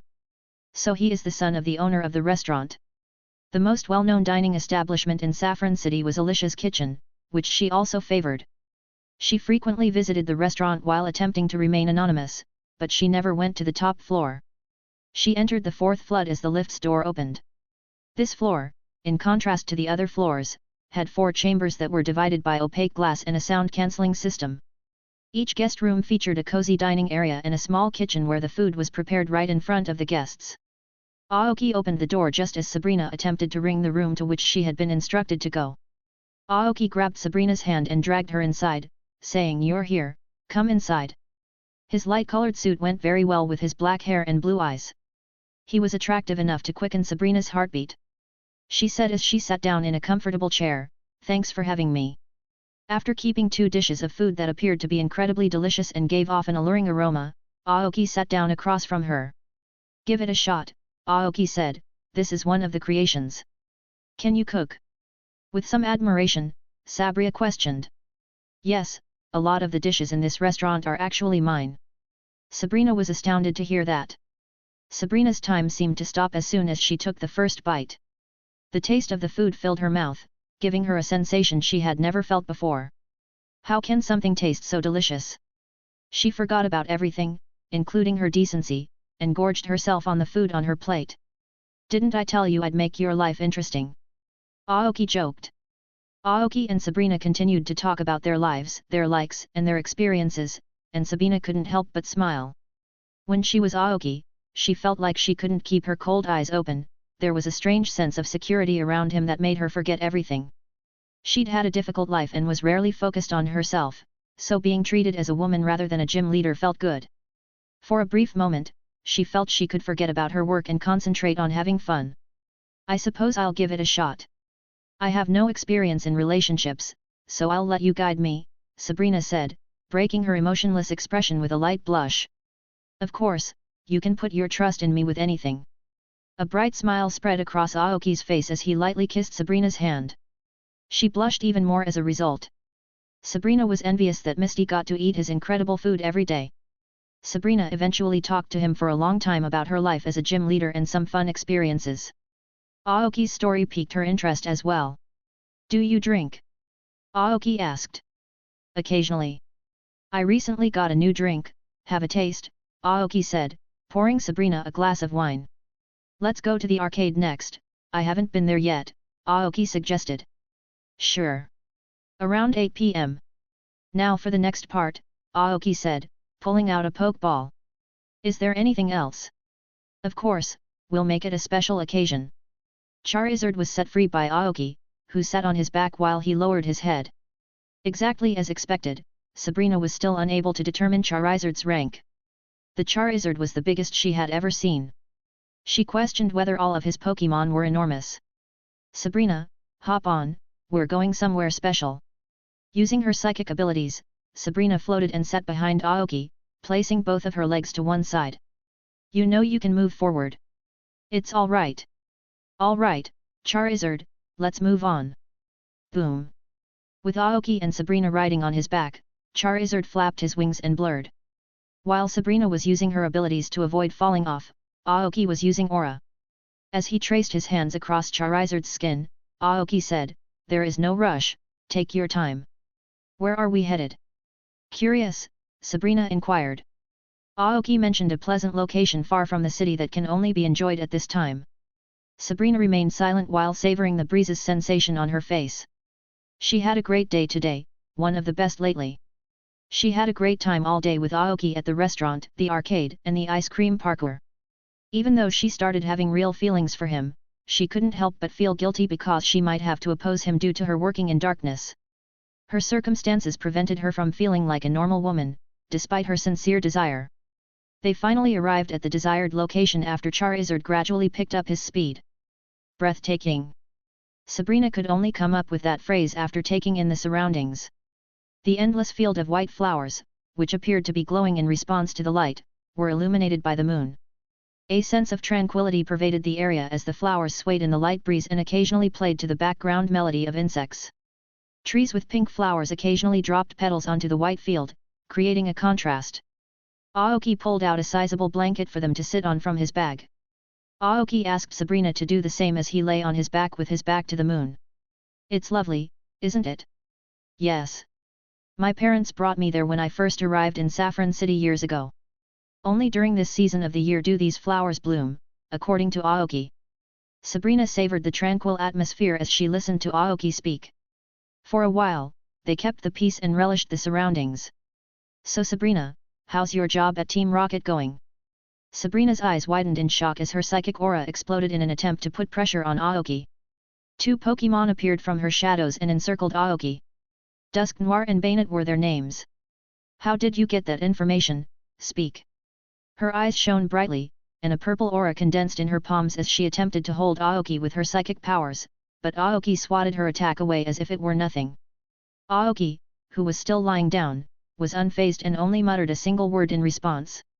Dark Ray. The ground beneath them turned pitch black as black tendrils completely enveloped Dusk Noir and Bayonet, rendering them useless, while the rest wrapped around Sabrina's arms and legs, completely negating her powers. Sabrina's heart almost stopped as a pitch-black Pokémon emerged from the dark shadow. The sheer amount of pressure that the Pokémon was releasing made her feel insignificant. I like you, Sabrina, and I know you have feelings for me as well. Please don't hate me because of it. So I'm making some plans to open our hearts to each other. Aoki stood up and looked Sabrina in the eyes. I promise not to hurt you, so please cooperate. Chapter 112, Interrogation. Author note. Be sure to leave a comment if you liked the chapter. Leave a review if you like the story so far. Aoki was a person who, in a previous life, read a lot of books and played a lot of Pokémon video games. Aoki was a little dubious because, in one of the tales, Surge, Sabrina, and Koga were elite members of Team Rocket. Because he has the red Gyarados that Team Rocket had not yet finished their experiment on, he is positive that they are keeping an eye on him. A ghost or psychic Pokémon can employ brainwashing or mind control once they reach a certain stage, such as Peak Elite. Darkrai was a Master Rank Pokémon, but it possessed Champion Rank skills and abilities. During the 2 weeks that he was receiving instruction from Kong-Gyun, Aoki went to the black market every day. He encountered numerous members of Team Rocket, and with Darkrai's assistance, he was able to confirm that Sabrina was one of them. Aoki had no issues with Team Rocket's existence because they weren't trying to end the world by reawakening extinct animals or adhering to ideas like being the only Pokémon ruler. One of the underworld's dominant organizations, Team Rocket was primarily a commercial entity. Aoki doesn't know what Giovani's true objective is, but he is not involved in it. He is solely searching for Mewtwo and nothing else related to Team Rocket. He needs that Pokémon more than anything else. Sabrina was the highest-ranking member present to ask questions because the majority of the people he had integrated lacked knowledge of such things. He would be traveling toward several potential end-of-the-world threats, and Mewtwo was one of the companions he desired. He also learned about Project Zapdos. Team Rocket had been attempting to capture Zapdos for some time but had twice failed. This time, however, they were determined to succeed and set a trap at the Saffron power plant. Sabrina played a significant role in this mission. Having Zapdos by his side will also significantly increase his power. Legendary Pokémon are divided into 3 categories. 1 third-rate legendaries like Moltres, Zapdos, Articuno, etc. They are not a single species and have members of their community all over the world. 2 second-rate legendaries such as Lugia, Ho-Oh, and the Regi Trio, who are even fewer in number but on a higher power level than third-rate legendaries. 3 first-rate legendaries such as Dialga, Palkia, Giratina, Groudon, Kyogre, and Rayquaza, whose number and strength are unknown but whose strength is said to be unfathomable. Pokémon such as Mew, Arceus, and Darkrai are considered mythical. The Mewtwo created by the Rocket Team was a second-rate legendary with the potential to become a first-rate legendary Pokémon. Aoki had received an email about the youth tournament with some of the names in advance the night before, so he was confident Sabrina would be instructed to keep an eye on him. Although he stated that he had feelings for each other, both of them knew it was a lie and that everything they had done up to that point had been an act. Still, he was hesitant to use mind control or brainwash her because she might turn out to be an ally in the future. Returning to the present, Sabrina's eyes became as cold as ice. "I must say, you're a fantastic actor," Aoki stated. "Your expressions were so natural from the start that they could fool anyone into thinking you were interested in them. Even if your true emotions came out for a few seconds, the rest of the time nothing changed. Your psychic power allocation is also intriguing. Except for the first bite, everything you ate was discarded somewhere else. You never trusted me in the first place." "Well, that's to be expected from someone in your position." Sabrina kept the same cold expression on her face as she listened to Aoki's words. "You appear to know quite a bit. I don't believe it's a psychic ability, so it must be aura. You took private lessons from Kong Gyun, so he must have taught you well," she explained. "I wonder about that, Miss Sabrina. Given that we are here, I'd like to learn more about Team Rocket." Sabrina asked, gazing into his eyes. "Why do you think I'll respond to you?" "Because you won't be able to leave until you answer my questions. This location is more than just a beautiful sight to behold. This is one of those places where tracking devices or cell phones stop working. Furthermore, the individuals who were following us the entire time have fallen far behind. Your Pokémon, as well as your psychic abilities, are useless in front of my companions. Therefore, I think your only option is to respond to me." Sabrina understood that she was powerless to take action. It was true that she never let her guard down because she had been raised with it. She still wanted to enjoy a day like any other woman, but that didn't seem to be the case for her. The mysterious trainer, whose identity Giovani had concealed, turned out to be a danger after all. "I will let you go unharmed if you provide me with the necessary information. Simply have faith in me," says the guy who has me locked up and will k*LL me at any time. Sabrina attempted to move, but her handcuffs tightened. She was dealing with a person who was far from normal. He must be a very special person if he could control a dark-type Pokémon that was so terrifying. "Since you're being so reticent, I'll answer some of your questions in depth, but at a cost. If Team Rocket were the only ones watching me, it would be fine, but I need something from Team Rocket, and I also have something from them." Sabrina gave it some thought. She questioned whether keeping the Team Rocket information a secret was worthwhile. There was no point in keeping secrets now that she had left the organization. She was going to die either way, and she didn't have a fear of death because she had to get over it at some point. "My patience is wearing thin, Miss Sabrina, so what is your response?" "I don't want to go the difficult route. I will respond to your questions, but I need my answers first, and I am willing to pay the price," Sabrina replied. "Sure, then go ahead. Why is Team Rocket after you?" she asked. "You don't know? I thought that everyone in a higher position knew." Aoki pulled out an Ultra Ball, releasing a towering red Pokémon. "This is why." Chapter 113, Sabrina's Past. Author note. Be sure to leave a comment if you liked the chapter. Leave a review if you like the story so far. Sabrina stared calmly at the 1-4m tall Gyarados as if nothing could frighten her any longer. I had heard about an experiment being conducted on a shiny totem Gyarados, but it proved to be a failure. I didn't think anyone would be able to tame him. Sabrina paused and looked at Darkrai floating beside him, beside Aoki. If it's you, I'm not surprised, she said. At first, she didn't recognize what the Pokémon beside him was, but then she remembered a Sinnoh legend she heard about. Some of the features she remembered matched with the Pokémon beside him. The mythical Pokémon of nightmares, Darkrai. Gyarados was no big deal if Aoki could command a terrifying monster like Darkrai, who gave her the feeling of death. Moreover, the elite rank Charizard and the elite rank Clefable were other monsters under his command. Now tell me everything about yourself, from your joining Team Rocket to the current time.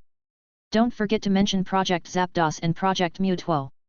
Sabrina was an orphan, and her earliest memories are of her days in an orphanage, where she had filthy clothes and sometimes no food. Children who couldn't contribute to the orphanage's income were sent away by the owner. They were made to work against their will and were disciplined harshly. The orphanage kids looked to Sabrina as a sister figure when things got tough. She helped everyone at the time and had a very caring personality, but she was unable to work due to her weak physical condition. Sabrina had nothing to offer except her pretty face, so when she was 8, she was kicked out to the streets. She came across a gang that wanted to assault her without anyone's help. She snapped everyone's necks, suddenly using her psychic powers. This is when her emotions slowly started to die out. After that incident, Sabrina continued to learn more about her abilities and used theft as a means of subsistence for a while, until one day she read about the Team Rocket recruitment program, which offered people money and Pokémon regardless of their past performance. At the age of 11, she signed a contract stating that she could not leave Team Rocket after taking the Team Rocket screening test. She was taken to an inhabited island, where a 3-month trial was scheduled. She was given a Ralts out of the various Pokémon that people could choose from. They had to tame their Pokémon for the first task, and after a month of survival, they had to give them 10 Pokémon. There were prizes for taming, finishing first, or submitting rare trail resources in the shortest amount of time. There was a competition to determine the winners after the trial to separate the fodder from the strong. Due to her psychic abilities, Sabrina was the first to tame her Pokémon, but Ralts was too weak to do anything, so she didn't win the prize for finishing the trail the quickest or finding the rare resources because she was too busy training her Ralts to earn a respectable ranking. Because killing was permitted among the competitors, Sabrina was the target of many participants due to her age. However, they all died at her hands. She discovered while training Ralts that her abilities could make Ralts stronger, and as a result, she achieved rankings in the top 5 in the competition. High-ranking Team Rocket members could select future subordinates or develop individuals with more talent than they did. The day Sabrina arrived, a man who always wore a cap and had a big beard kept an eye on her. He also had psychic abilities. Sabrina's use of psychic abilities was noticed by the man who approached Sabrina with an offer. That guy was the Psychic Gym's gym leader, as well as Sabrina's future master and father figure. He recognized Sabrina's talent and decided to approach her because she would not survive the trail at such a young age, even with strong Pokémon. He was the one who ensured Sabrina received the Ralts on the first day because he had sensed psychic fluctuations from her. Sabrina accepted his offer and improved so much that she aced all of Team Rocket's trials and became a full-fledged member. She already had 3 Pokémon Ralts, a Slowpoke she caught, and an Abra given to her by that man. That man who took her on as a student created a false identity for her and hired her as a gym apprentice.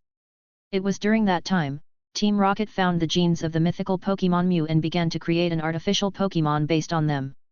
This Pokémon had the genes of multiple legendary Pokémon, like the Kanto Bird Trio, the Lake Trio of Sinnoh, and Lugia. This was Project Mutwo. Sabrina began to accumulate more merits and reputation from that point forward, propelling her to a very high position in Team Rocket. From missions requiring Pokémon capture to the assassination, she did everything for herself and to repay the kindness she was shown, even when she was refused. She faced many difficulties there, but she never regretted her decision to join Team Rocket as it made her realize how much she cherished her life and how much she wanted to live. At the age of 17, she gathered a team of master-rank Pokémon such as Alakazam, Gardevoir, Slowbro, Dusknoir, Banette, and others, and became the gym leader as the man's successor. That man treated her like a daughter, providing her with the love and attention she required to move forward. He provided Sabrina with the parental care she had always desired, which kept her sane. Because that man had accumulated enough merits and raised a gem for Team Rocket, he was granted a proper retirement because he wanted to leave Team Rocket due to health issues. Currently, that man runs a Pokémon daycare in a small town, far from any trouble that he found with his own money after leaving Team Rocket. Back to the current time.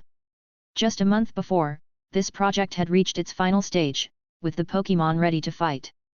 Sabrina witnessed the power of the Pokémon and can surely say that it had powers near those of a champion-rank Pokémon. Since the experiment was not yet complete, the Pokémon will get much stronger in the future. This is the only thing she knew about the project. She had no idea who was involved in the project or the current location of Mewtwo.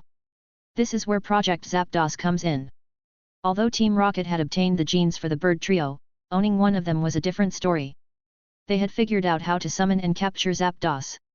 This legendary bird will be used to test the strength of Team Rocket's Pokémon and will be Giovani's Pokémon in the future. Sabrina informed Aoki that she had left Team Rocket and that her final mission was to ensure that Project Zapdos was not jeopardized. Aside from that, Sabrina answered each of Aoki's questions one by one until he was satisfied with her response. "All I need to know is one more thing," Sabrina said. "What exactly is your true identity?" "My full name is Aoki Gunhilder, but you must know me as Professor Gunhilder," Aoki responded. "That clarifies everything." Aoki had most of the information he needed, so he had no use for Sabrina anymore since she no longer worked for Team Rocket. "Darkrai, get rid of her," Aoki said. "Just erased her memories of our meeting and make it that we just went on a date." Darkrai approached Sabrina with his palm about to touch her face. "Professor Gunhilder, let me make you a proposal. Just hear me out." Darkrai's arms stopped. "I can be useful to you. Although I am no longer a member of Team Rocket, I can still provide you with insider information on a variety of topics. Not only that, but I can serve as an information channel for you, providing you with information about both the League and the Underworld. I can introduce you to the best dealers in the Underworld. I have connections with other regions as well, which will be highly beneficial to you. I have strong psychic powers that can help you." Sabrina's ice-cold expression started to break apart. Her entire life flashed in front of her eyes, especially the things she did to live. She could not let that struggle go to waste. She had to live. "Why are you going to do this?" Aoki asked with curiosity. "Because I don't want to die. I want to enjoy my life. I have a feeling that if I keep in touch with you and help you, something interesting will happen. Moreover, I am benefiting from this too," Sabrina replied, as her expressions were similar to people who were about to meet their end and were making a desperate attempt. Aoki was amused by her answer. "And what might those advantages be?" he asked. "Security," was her response. "Team Rocket helped me get this job as a gym leader, and they could make me quit. In the future, I will use you as a shield because I don't want to spend my entire life under threat." "Are you sure you want to say it in front of my face?" Aoki asked. "You haven't *LLED me yet," she explained, "so I'm going to take a chance. You've piqued my interest.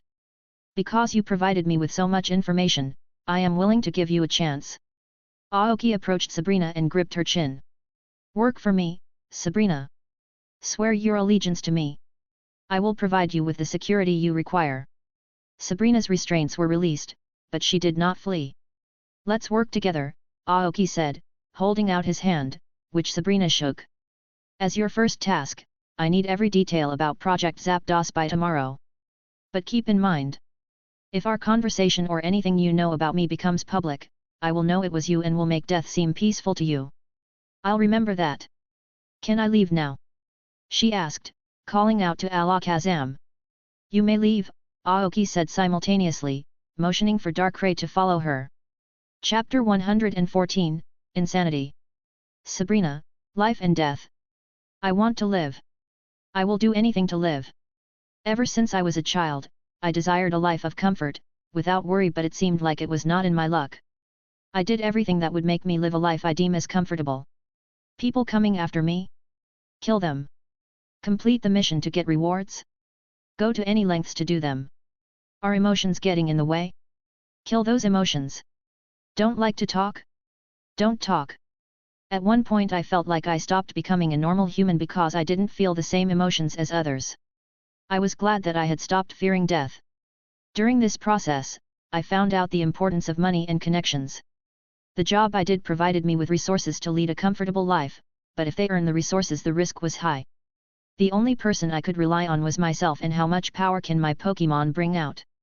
My mentor could only shield me for a short moment, but I had to look at the future. I was tired of being under constant risk, so I left Team Rocket knowing well that they could take away the position of my gym leader while concluding with the League Alliance. Team Rocket and the League Alliance in Kanto were two sides of a coin, so I very well knew how much can they fuck up all the things that I had built all these years. So I always had a backup if everything went wrong. I have enough money with me to live a comfortable life and a place to live if everything goes wrong. I felt like everything was going right until I met the variable Aoki. Every emotion that I thought I had discarded came back all at once, ready to punch me in the gut. Fear, despair, hopelessness, etc. The fear of death that I felt like I had forgotten came back to me as I stared at the mythical Pokémon beside me. The feeling I didn't get fighting against Giovani, because in the back of my mind I knew he will not kill me. Aoki was different. I couldn't read him. I can't predict what he will do. One second he is a kind person and the next second a monster. His eyes carried that endless darkness that I felt would consume me if I stared too long. I didn't want to die, so I chose to sacrifice my freedom again. Now everything depends on my luck. Sabrina, after coming home that night, had a mental breakdown while her Pokémon comforted her.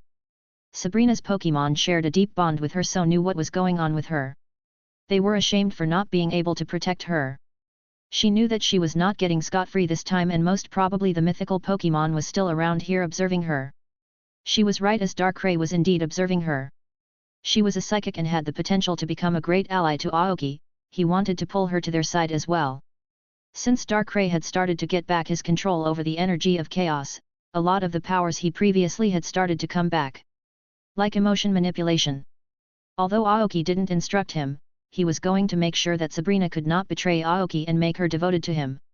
After a while, she controlled her emotions and somewhat turned back to normal. Aoki was different from Giovani. She had to get on his good side. His current reputation as a professor somehow surpassed hers, and with the strength of his Pokémon, she was sure that his reputation will get another rise. Until now Sabrina didn't focus much on the other parts of Project Zapdos, but now that her life was on the line, she spent the rest of the night planning the steps forward and combining the plans regarding Project Zapdos till the next morning she received a call from Aoki to come to his place out of all places. She decided to dress well and went to the address given to her. Aoki opened the door and looked like a completely different person from last night. His eyes had a tint of playfulness and a gentle smile on his face. "You came earlier than expected, nice dress I must say." Sabrina didn't know how to respond to that. If not for the last night she would have taken it as a compliment, but now she wondered if it meant something else. As if reading her mind, Aoki replied, "Don't think too much. It was just a compliment. We are now associates, so you can stay relaxed." He asked her to come in and have breakfast with them. In the dining room, she met Misty, who was very happy to meet her. This time Sabrina actually ate the entire meal as Aoki's eyes were on her. The food was top class as expected. She wished that she could eat food like that forever. "Can you tell me about your life in Team Rocket?" Misty asked, making Sabrina almost spit out the water she was drinking. Aoki gave her a look that said she knows. "I don't really care if you are a member of Team Rocket as long as you don't hurt us.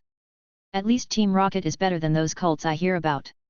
"Since Aoki said that you two started dating, it's my responsibility as a girlfriend to know you better," Misty said, looking at Sabrina with expectations. "When did we start dating?" Sabrina thought. "Well girls, have a good talk. I will be back in an hour," Aoki said, leaving the room. Sabrina, how was yesterday's date?" Misty asked. "I was nice. So did you sleep with him?" "Sleep? No. Why will I do that?" Sabrina asked. "Well, too bad, he is very good in bed, you know, will make you want more." "Oh, I forgot to introduce myself, I am Misty Williams. My family runs the Cerulean Gym." Sabrina was about to give her a proper introduction but froze upon hearing Misty's next sentence. "Welcome to Aoki's harem." Harem? What is she talking about? It might take you some time to adjust and see his good side, but once you see that, you would never want to leave and yearn to be pampered by him. You will not betray his trust, right? Because I will be very hurt if you do that. Sabrina got chills seeing Misty's eyes. It was filled with loyalty and pure insanity. She felt like she would be eaten alive if she said no. I will not betray his trust. Both of them are insane. Sabrina cursed in her mind. Meanwhile, in a black room that was created by dark ray, 2 people were chained to a chair. Are they the ones who followed us yesterday? Aoki asked. Yes, they are bounty hunters from the black market who followed Sabrina. Modify their memories to make them think that they drank too much and throw them in the bin. They are just idiots who thought that they could even touch someone like Sabrina with intermediate level Pokémon. Aoki said. Darkrai did what Aoki asked and returned after a minute. Aoki then asked Darkrai about what he found about Sabrina. First, it was not Aoki's plan to add Sabrina to his team, but last night's offer was tempting. The underworld was an amazing place for information and other stuff, but difficult to find the correct information among a load of information. Having someone to help him with this regard was helpful. She was someone who worked for Team Rocket and she could give him their information too. Since she was a psychic and had strong Pokémon, she will be useful to him in fighting against the upcoming calamities. Lastly, she was really beautiful and he wouldn't mind pursuing a relationship in the future.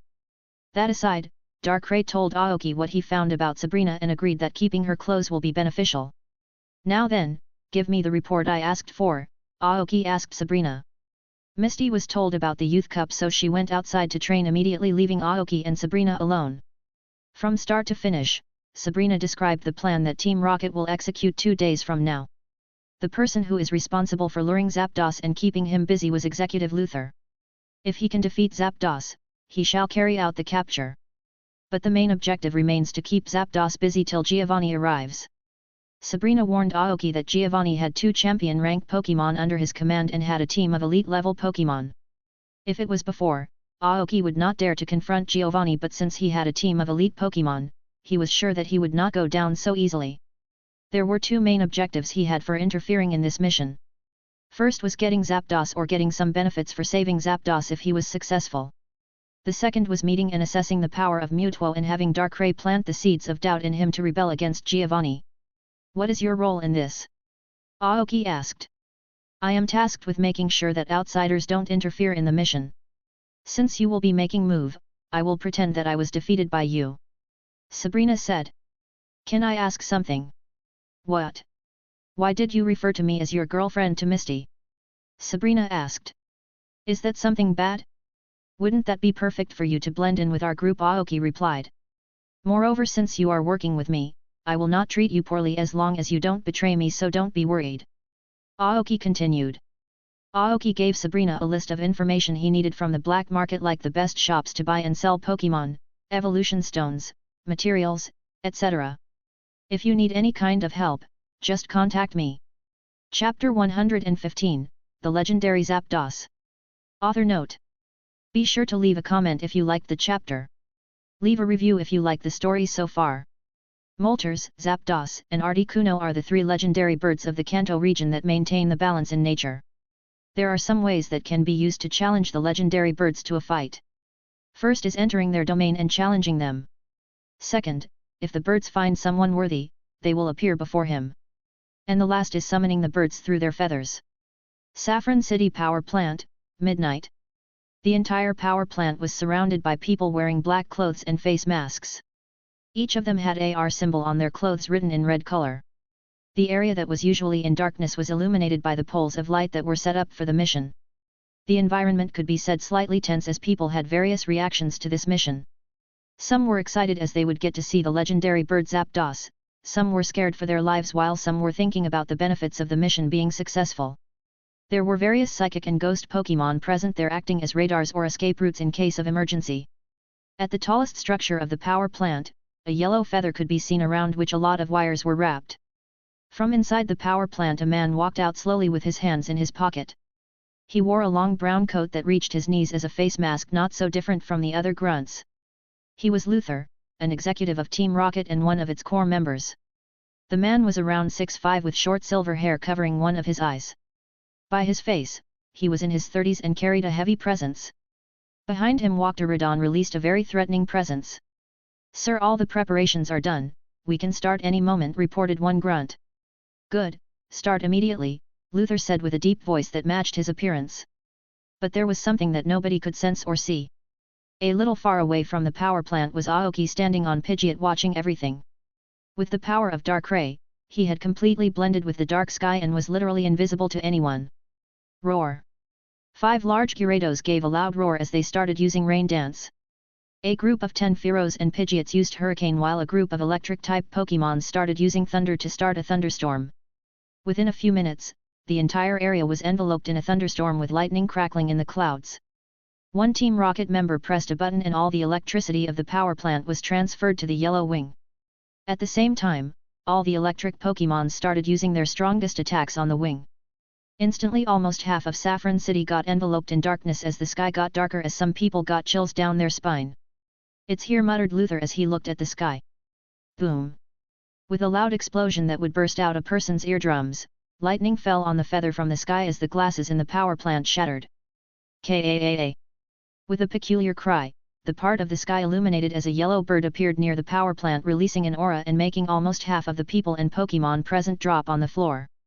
The bird was completely yellow with sharp eyes and large claws. The wings of the words were shaped like stars with some shades of black. Kaa! The bird gave another roar as it carried a threatening feeling this time. The legendary bird Zapdos was here, and by the roar, it was pissed. "What do you think, want to fight Zapdos?" Aoki asked Pidgeot. "Sure." Pidgeot replied. "Unfortunately now is not the time, I will let you fight him when the time comes," Aoki said as he looked at the legendary bird. All the Team Rocket members called back their water Pokémon and started releasing rock and ground Pokémons with electric types already on the field. Luther tossed out 3 more Pokeballs and called out elite rank Pokémon in addition to his already elite rank Radon. They were Golem, Marowak, and Sleelix. Everyone attack! All sorts of attacks started raining on Zapdos while the storm intensified. Zapdos was very annoyed at being summoned and attacked as he was doing something very important. Zapdos used to discharge and erased 80% of the attacks in one go, and the rest that reached him almost did nothing. The moves continued to shower while Zapdos was easily getting rid of everything. Boom! Another lightning bolt struck where the Team Rocket members were, causing casualties and permanent damage. With one attack, Zapdos had made more than half of the team retire.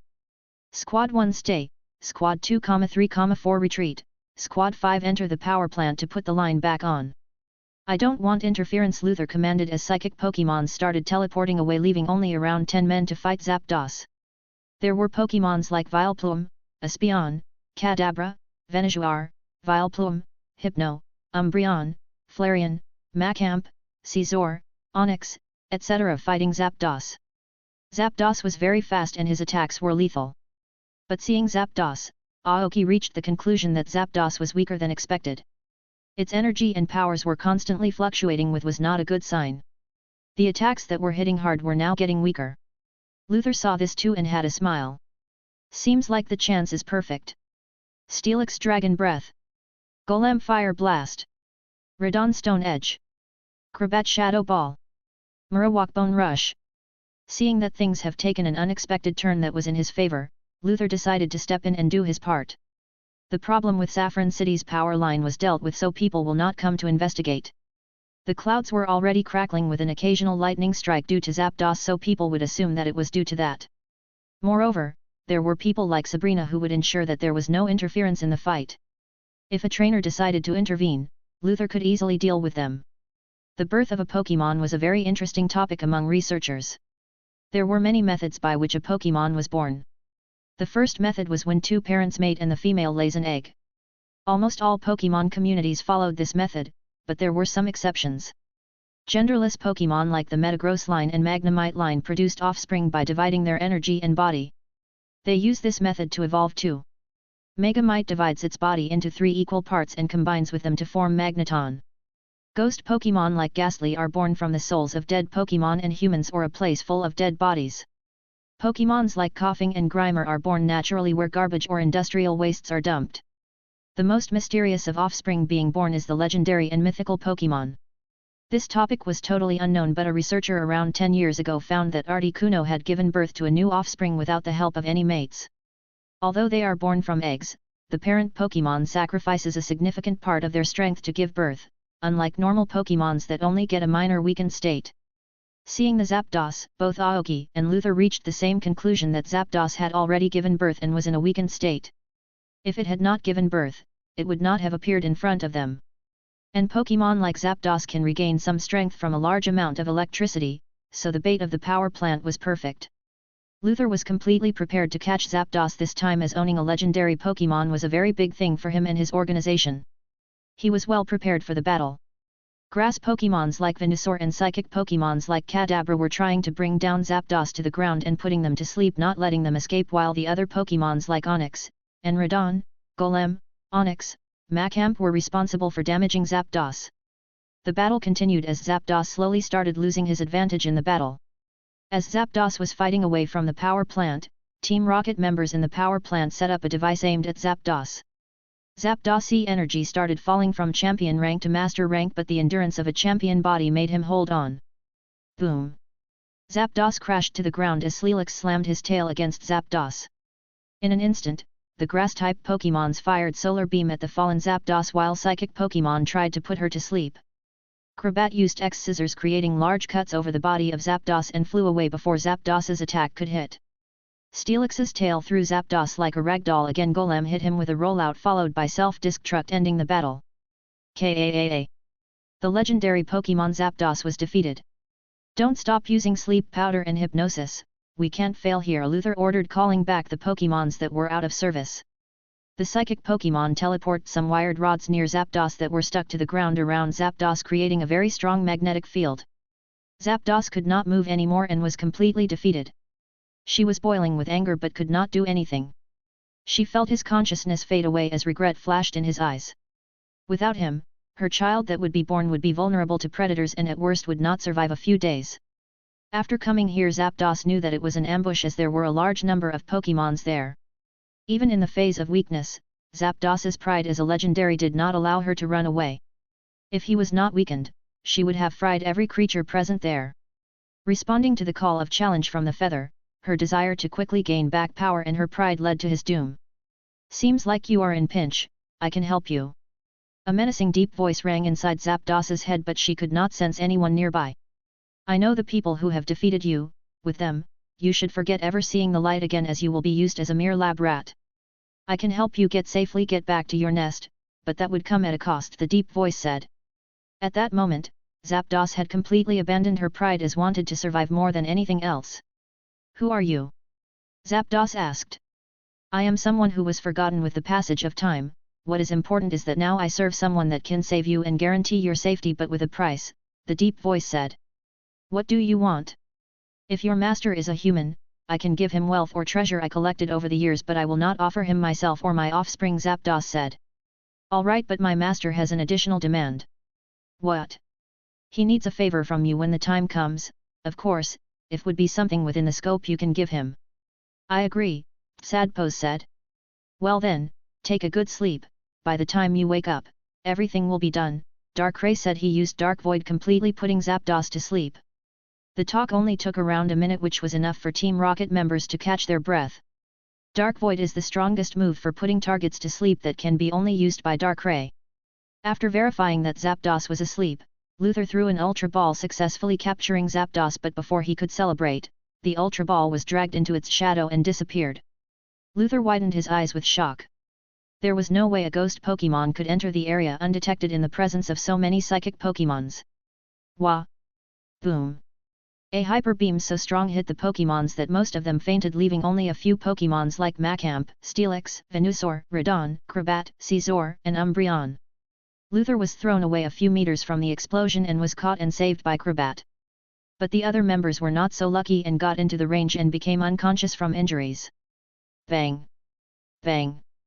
Bang!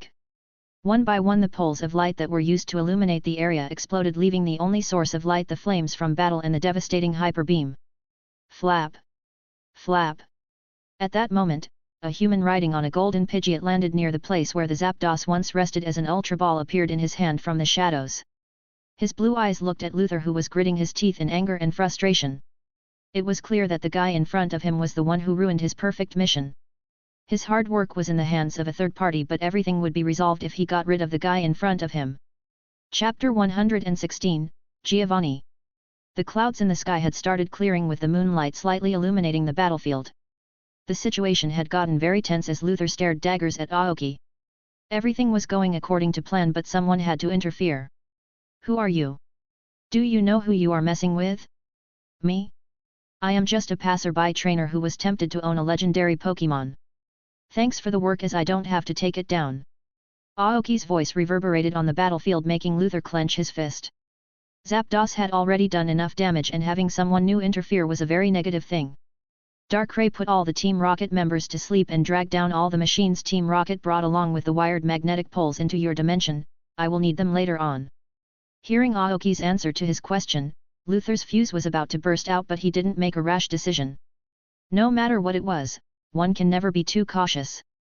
He was an executive of Team Rocket, and from his experience and witnessing the power behind the hyper beam and precision behind the bursting of lights, the person in front of him was not a simple person.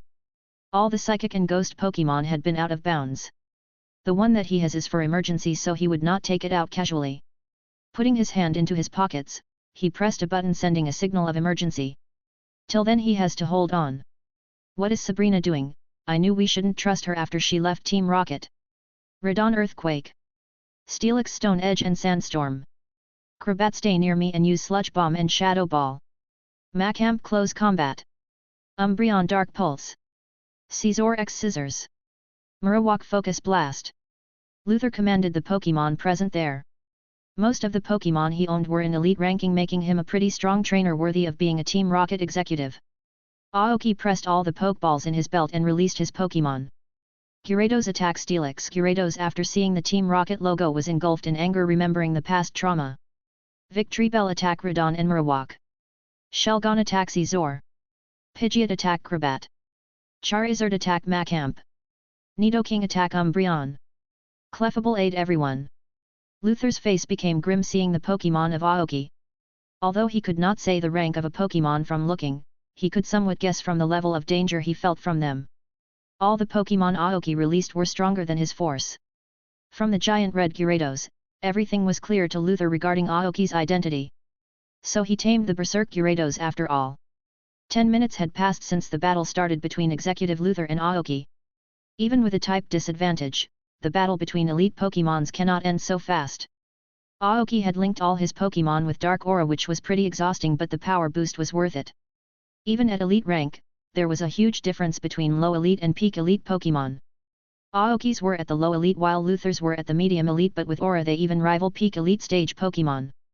Moreover, Aoki had ordered his Pokémons not to fight with all their might, as they were fighting new elite Pokémon and can gain useful experience from him.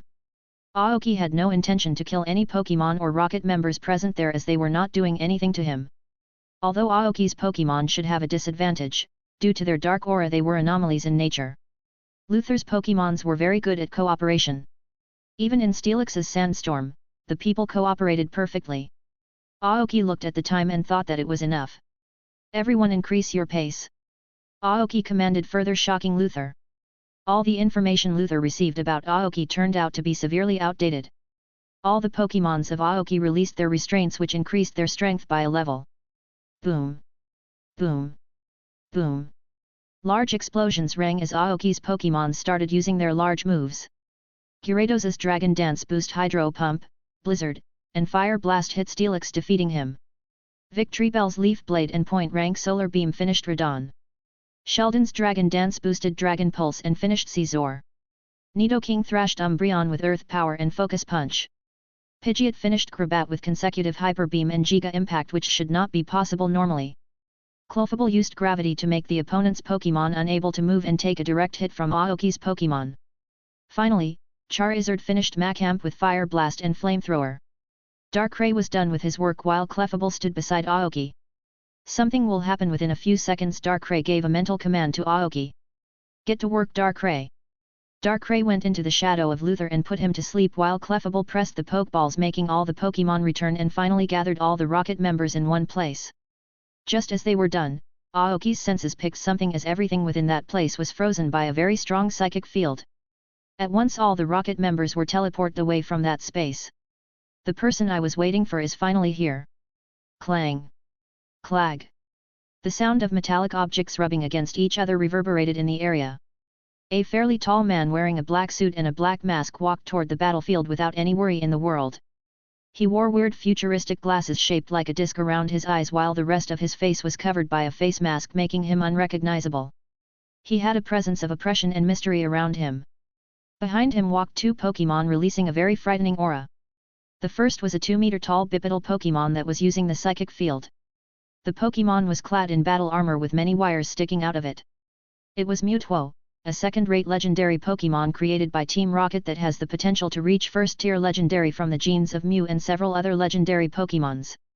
Darkrai used his dark powers on all of his companions to make sure that they were not affected by the psychic powers of Mewtwo. The second was a 3-meter-tall shiny Beedrill. The largest Beedrill Aoki had ever seen. It was most probably a shiny totem Pokémon like his red Gyarados. The thing was both the Pokémons emitted champion-level aura. But Aoki's Pokémons were unfazed by the pressure of two champion-level Pokémons. Standing before Aoki was the leader of Team Rocket, Giovani. Most probably the second strongest trainer in the entire Kanto region after Samuel Oak and Aoki's. "I heard that someone was interfering with our mission but I didn't expect it to be you," said Giovani with a voice that was distorted by the mask. "Fancy meeting you here, Professor Gunhilder. Seems like you took good care of my men," he added. "I believe you have some things with you that I need you to give me back," he said calmly. "Everyone get ready, our mission is to gauge the power of the two Pokémon standing beside us." Darkrai follows the plan strictly. "It's my pleasure meeting the leader of Team Rocket. If you think that I have things that belong to you, why don't you try taking them back from me," Aoki said with a smile. Chapter 117, Beedrill and Mewtwo. Unbelievable. Disastrous. These were the thoughts Darkrai was having after witnessing Mewtwo standing in front of him. He has heard and seen pictures of hundreds of normal and legendary Pokémon that didn't exist in his time, but for the first time, he was seeing a creation that managed to shock him so much. Humans had created a legendary Pokémon based on the genes of Mew. When Aoki first told him about that information, Darkrai was shocked, but seeing the real thing in front of him was more shocking. From his understanding of Aoki, he would surely try to get that Pokémon under his command. All he needs is time. Giovani sneered at Aoki's provocation. Although Aoki may be a genius, but in front of absolute power, a strategy meant nothing. Initially, Giovani wanted to test out Mewtwo's powers against a legendary Pokémon, but when he got the update about the situation, his interest included fighting against Aoki. If that was not enough, he had his starter Beedrill, a champion-level Beedrill which was enough to make him one of the strongest trainers in the region. Giovani has no intention to kill Aoki, as his research benefited him and may benefit him in the future too. Getting Aoki to work with him would be a favorable outcome too. And since he was there, he might as well take the captured Zapdos and tame Gyarados back with him. The device on Giovani's head was a control device made to fully control Mewtwo. As long as he had that device and Mewtwo had his armor, Mewtwo cannot disobey his commands. "Haha, you are pretty cocky, Professor Gunhilder. Sure, then I shall take but what I need," Giovani said. Mewtwo's eyes glowed as he fired Shadow Ball at Aoki. Clefable use Ghost-type moves and target the Pokémon in the metal armor. Charizard and Pidgeot join Clefable in the assault. Nidoking, Gyarados, Shelgon, Victory Bell target the Beedrill. A devastating battle started between Giovani and Aoki. Aoki had asked everyone to all out to test their power against champion-level Pokémon. Gyarados immediately started Rain Dance while Shelgon Dragon Dance to buff themselves. Victory Bell used Bullet Seed at Beedrill, which was so fast that it literally became invisible. The next second, Beedrill stabbed his needle into Shelgon's body, creating a hole in his armor. Victory Bell Razor Leaf, which Beedrill dodged, leaving Sheldon bleeding. The power of champion Pokémon was not a joke. If a few seconds more, Shelgon would have died. Aoki saw the situation and increased the aura flow. Under the power of aura, Shelgon and Gyarados, who were in master rank, temporarily reached elite rank in energy and power. Nidoking clad his body in a poison cloak and began his assault against the Beedrill that was leagues above him. None of his attacks hit Beedrill, but Beedrill had made multiple holes in his body. If not for his high poison immunity and power of aura, he could have died from poisoning. Nidoking focuses on defense, at the moment, and wait for the right opportunity. It was clear from the confrontation that the Beedrill was more potent than the champion-level Gengar they fought earlier. Gyarados completely covered the battlefield with Hurricane, Whirlpool and Blizzard, dealing damage to Beedrill, but a champion-level Pokémon being defeated from that was impossible. Fortunately, Gyarados could use Thunder Wave and Thunderbolt, successfully slowing down Beedrill. While the battle was going on, the effect of Rain Dance wore off while Charizard and Victory Bell used Sunny Day simultaneously. Beedrill was able to successfully escape the ice and poisoned Gyarados, creating holes in his body too. Drill's movements were so quiet that even their ears didn't pick up any movement. The only reason they were able to sense Beedrill was because of their heightened sense of dark aura. Victreebel used Great Forest Emergence to reduce Beedrill's mobility further, but Beedrill used very strong X-scissors slicing off the entire forest. Gyarados and Shelgon both used their strongest Hydro Pump to attack Beedrill, who got hit and smashed on the ground, giving Nidoking and Victreebel the chance to attack. But just as both of their attacks connected, Beedrill used Giga Impact so strong that both Nidoking and Victreebel were thrown away with severe injuries and felt their consciousness slip away. Victreebel started using Synthesis to gain back health while Nidoking was still bleeding. SHHH. A sound emerged from Drill's body as his injuries started healing. Beedrill had used Roost to heal his injuries. The mastery of this move was so high that it removed the weakness of Roost, which made the Pokémon immobile for a while. But that is when Gyarados, who was supposed to be down, charged Hyper Beam in a split second and hit Beedrill, creating a crater and stopping Roost. But that was not enough. Gyarados used Flamethrower while Shelgon used Fire Blast to further damage Beedrill. Boom! At the same time, another explosion rang out as Pidgeot crashed to the ground, but balancing herself the next second she fired Hyper Beam at Mewtwo, who appeared to be unharmed. No matter what Charizard, Pidgeot, and Clefable threw at Mewtwo, he could counter with stronger attacks. If Clefable could create 10 consecutive Shadow Balls, Mewtwo could create more than 20. Every time Charizard used Sunny Day, Mewtwo would destroy it. Every attack of Mewtwo was devastating and created large destruction, as expected of a champion-level second-rate legendary. Mewtwo had a counter to every attack of his Pokémons. But the matchups Aoki selected were perfect for the situation. The situation was not in his favor, but Aoki didn't show any panic or distress if everything was under his control. Due to the dark clouds of Rain Dance and the appearance of Zapdos, the visibility had decreased a lot. What Giovani failed to notice was dark-colored fog spreading all over the field. Your Pokémon are strong. Why don't you become a part of Team Rocket? I can give you money, woman, everything you want. Giovani proposed, seeing the power of Aoki's Pokémon. His complete focus was on Aoki and Mewtwo, and he didn't see what was happening to Beedrill, as he had confidence that Beedrill would not lose. Sure, I will join if you make me the leader of Team Rocket, that is, and yes, I need that armor Pokémon too. Aoki said with a provoking smile. Giovani was amused by Aoki's words. He was clearly losing but was able to make such comments. Giovani gave a chuckle and said, I am surprised that you can say those words while your life can end at any moment. Do you think you have any chance to get out alive from here? Who said I was fighting for my life here? You never cornered me. My work here is done. Chapter 118, Darkrai vs Mewtwo. Who said I was fighting for my life here? You never cornered me. My work here is done. Giovani was confused by Aoki's remarks, but before he could do anything he saw Beedrill suddenly falling to the ground and not moving. It was one of Darkrai's powers with which he put Beedrill to sleep for a temporary duration. Before he could do anything, his headpiece that controlled Mewtwo was smashed into pieces by an attack that came from behind. In the next second his head was slammed to the ground, breaking his voice-changing mask. Giovani groaned in pain as his head started bleeding. Who is that possible? How did a Pokémon reach me undetected? Giovani cursed. That is when he noticed that the entire battlefield was filled with dark fog. He could not believe that he could make such a mistake, but since he did, the only conclusion was that the fog was not meant to be detected. Giovani could not think more as his consciousness slipped away.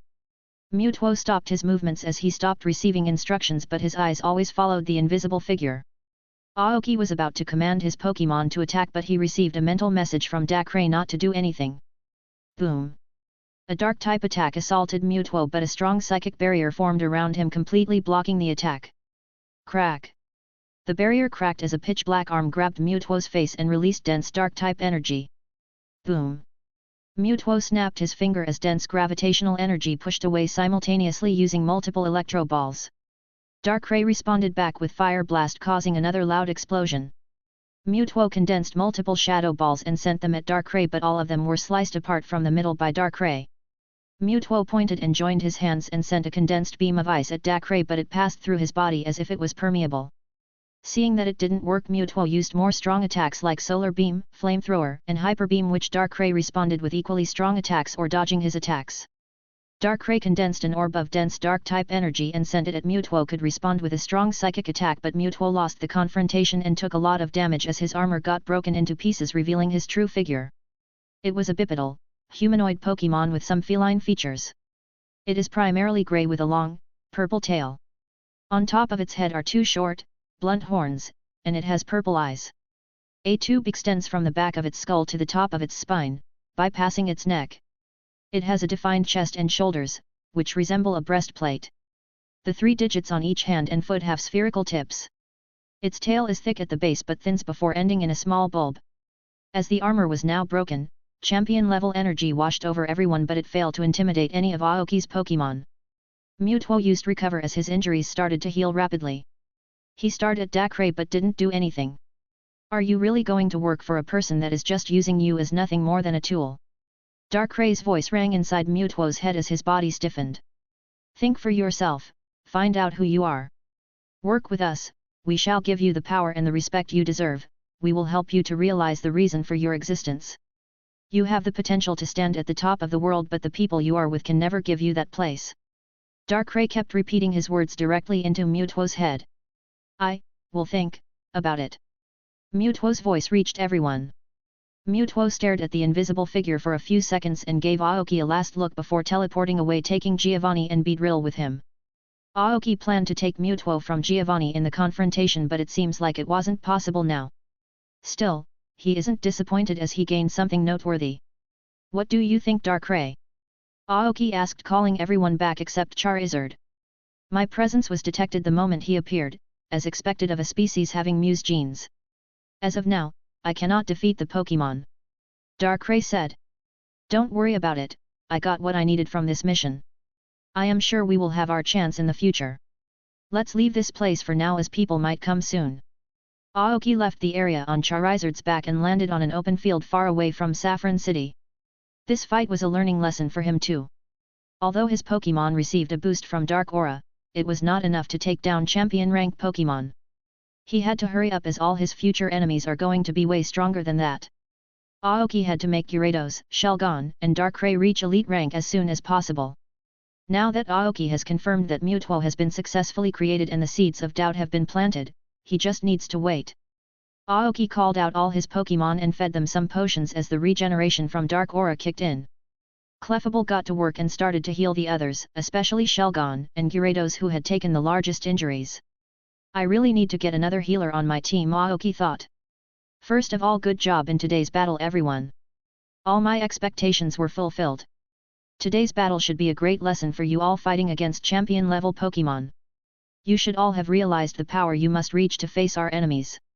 Aoki had a detailed discussion about the fight with his Pokémon along with their opinions and viewpoints. All of his Pokémon liked the fight against Beedrill as it made them see the Pokémon that they usually take down in one hit can be so strong. Shelgon, whose defense was broken so easily, had a new determination to increase his defense and speed to a level that he becomes untouchable. Gyarados had a regret that he had not reached elite rank yet, as it would have made the battle a bit easier. Aoki assured him and told them to take their time. All that matters is how much he has grown at the end of the day. Aoki gave them some time to rest as took out the new Ultra Ball and released the injured Zapdos, who was still asleep due to Darkrai's powers. Making him drink 2 bottles of full restore, Aoki asked Clefable to start healing Zapdos. After a few hours, Zapdos opened his eyes and found that she was laying on an open field. Zapdos realized that most of her injuries were healed, but her strength had not returned and was still around master rank. Turning his head, he looked at the surrounding near her. Just a few meters from her position, she saw a blue-eyed human sitting with the support of a Pokémon and staring at her. Around the human were multiple strong Pokémon sleeping. You are awake, hey, nice to meet you, Zapdos. I am Aoki, the person responsible for the deal, the human said, making eye contact. Although the human appeared to be normal, but his eyes were a gate to endless darkness which made Zapdos feel like nothing more than a normal Pokémon. I have completed half of my deal, I will complete the rest when sun rises. Till then take some rest, the human as he closed his eyes without any worry in the world. Just as Zapdos moved her wings, Charizard opened his eyes and looked at her with bloodshot eyes as if warning that he could kill her if she took a step further. Zapdos didn't have a choice and did what was told. All that matters is that she returned home safely. Chapter 119, Legendary Domain. The morning sun's rays touched Aoki's face, causing him to awaken. After some stretching, he noticed that he had received numerous messages from Cynthia, Sabrina, and Misty. I completely forgot to let them know that I wasn't coming back last night. The message from Cynthia was in reference to the upcoming youth tournament in her area in a month. She also revealed that she had completed all of the League's badge requirements and would be training at or visiting the majority of Sanoa's tourist attractions. Misty's message asked if he was okay and when they were leaving Saffron City. Aoki briefed her on the plot before requesting that she start her journey to Celadon City, he would join her later. Sabrina's message stated that she had received word that the mission had failed. She was not given any details because she was no longer a member of Team Rocket, so Aoki gave her the full story. Although Sabrina expected chaos when Aoki joined, she didn't expect it to be so severe. She now thanked God that she switched sides because Aoki had Darkrai that could even compete with Mewtwo and other Pokémon that could stand up to his Beedrill, which once wiped out her entire team in less than a minute. As she was now one of his allies, he shared a training plan he had devised for her psychic Pokémon's advancement. It was not his original version but a toned-down version of it similar to the one he gave to Misty. Sabrina realized why Aoki's Pokémon were monsters after hearing the details of the training plan. She thanked him for the training schedule nonetheless, because it was completely different from what she had been doing up until that point. After a while, all of his Pokémon woke up, and by then Aoki was done making breakfast. Zapdos, who had never eaten anything like that before, initially resisted and then devoured it like there was no tomorrow. Because Aoki had not yet reached the point in his aura where he could hold a conversation with any Pokémon, Darkrai did the work for him. "Well, then, take us to your lair," Aoki said as he climbed to the top of Pidgeot. Zapdos nodded and took off at full speed. Whoosh! Pidgeot flapped her wings vigorously, propelling them to a good height. "Let's go full throttle," Aoki said. "Don't fall off," Pidgeot said as she accelerated to match Zapdos, who was flying at an incredible height. Darkrai chose to emerge from Aoki's shadow and take a seat behind him. They were all now flying at such a high altitude that they were no longer visible to the naked eye. Aoki also allowed Charizard to fly alongside them and enjoy the scenery. Aoki was perplexed as to how Zapdos could appear so quickly when it would take time to reach his lair. Zapdos responded by tracking the location of her feather, which can be used to call her. Moreover, she had temporarily stayed in the abandoned power plant to absorb the electricity present there. "What happened?" "Can't keep up," Pidgeot teased Charizard, who was falling behind. Charizard let out a low growl as flames burst from his feet, propelling him forward and speeding him up. Even with the extra speed, he was slower than Pidgeot, which irritated him and gave Pidgeot a smug expression. 3 of the flying Pokémon flew for a while until they reached the mountain range that separated Celadon City and Fuchsia City.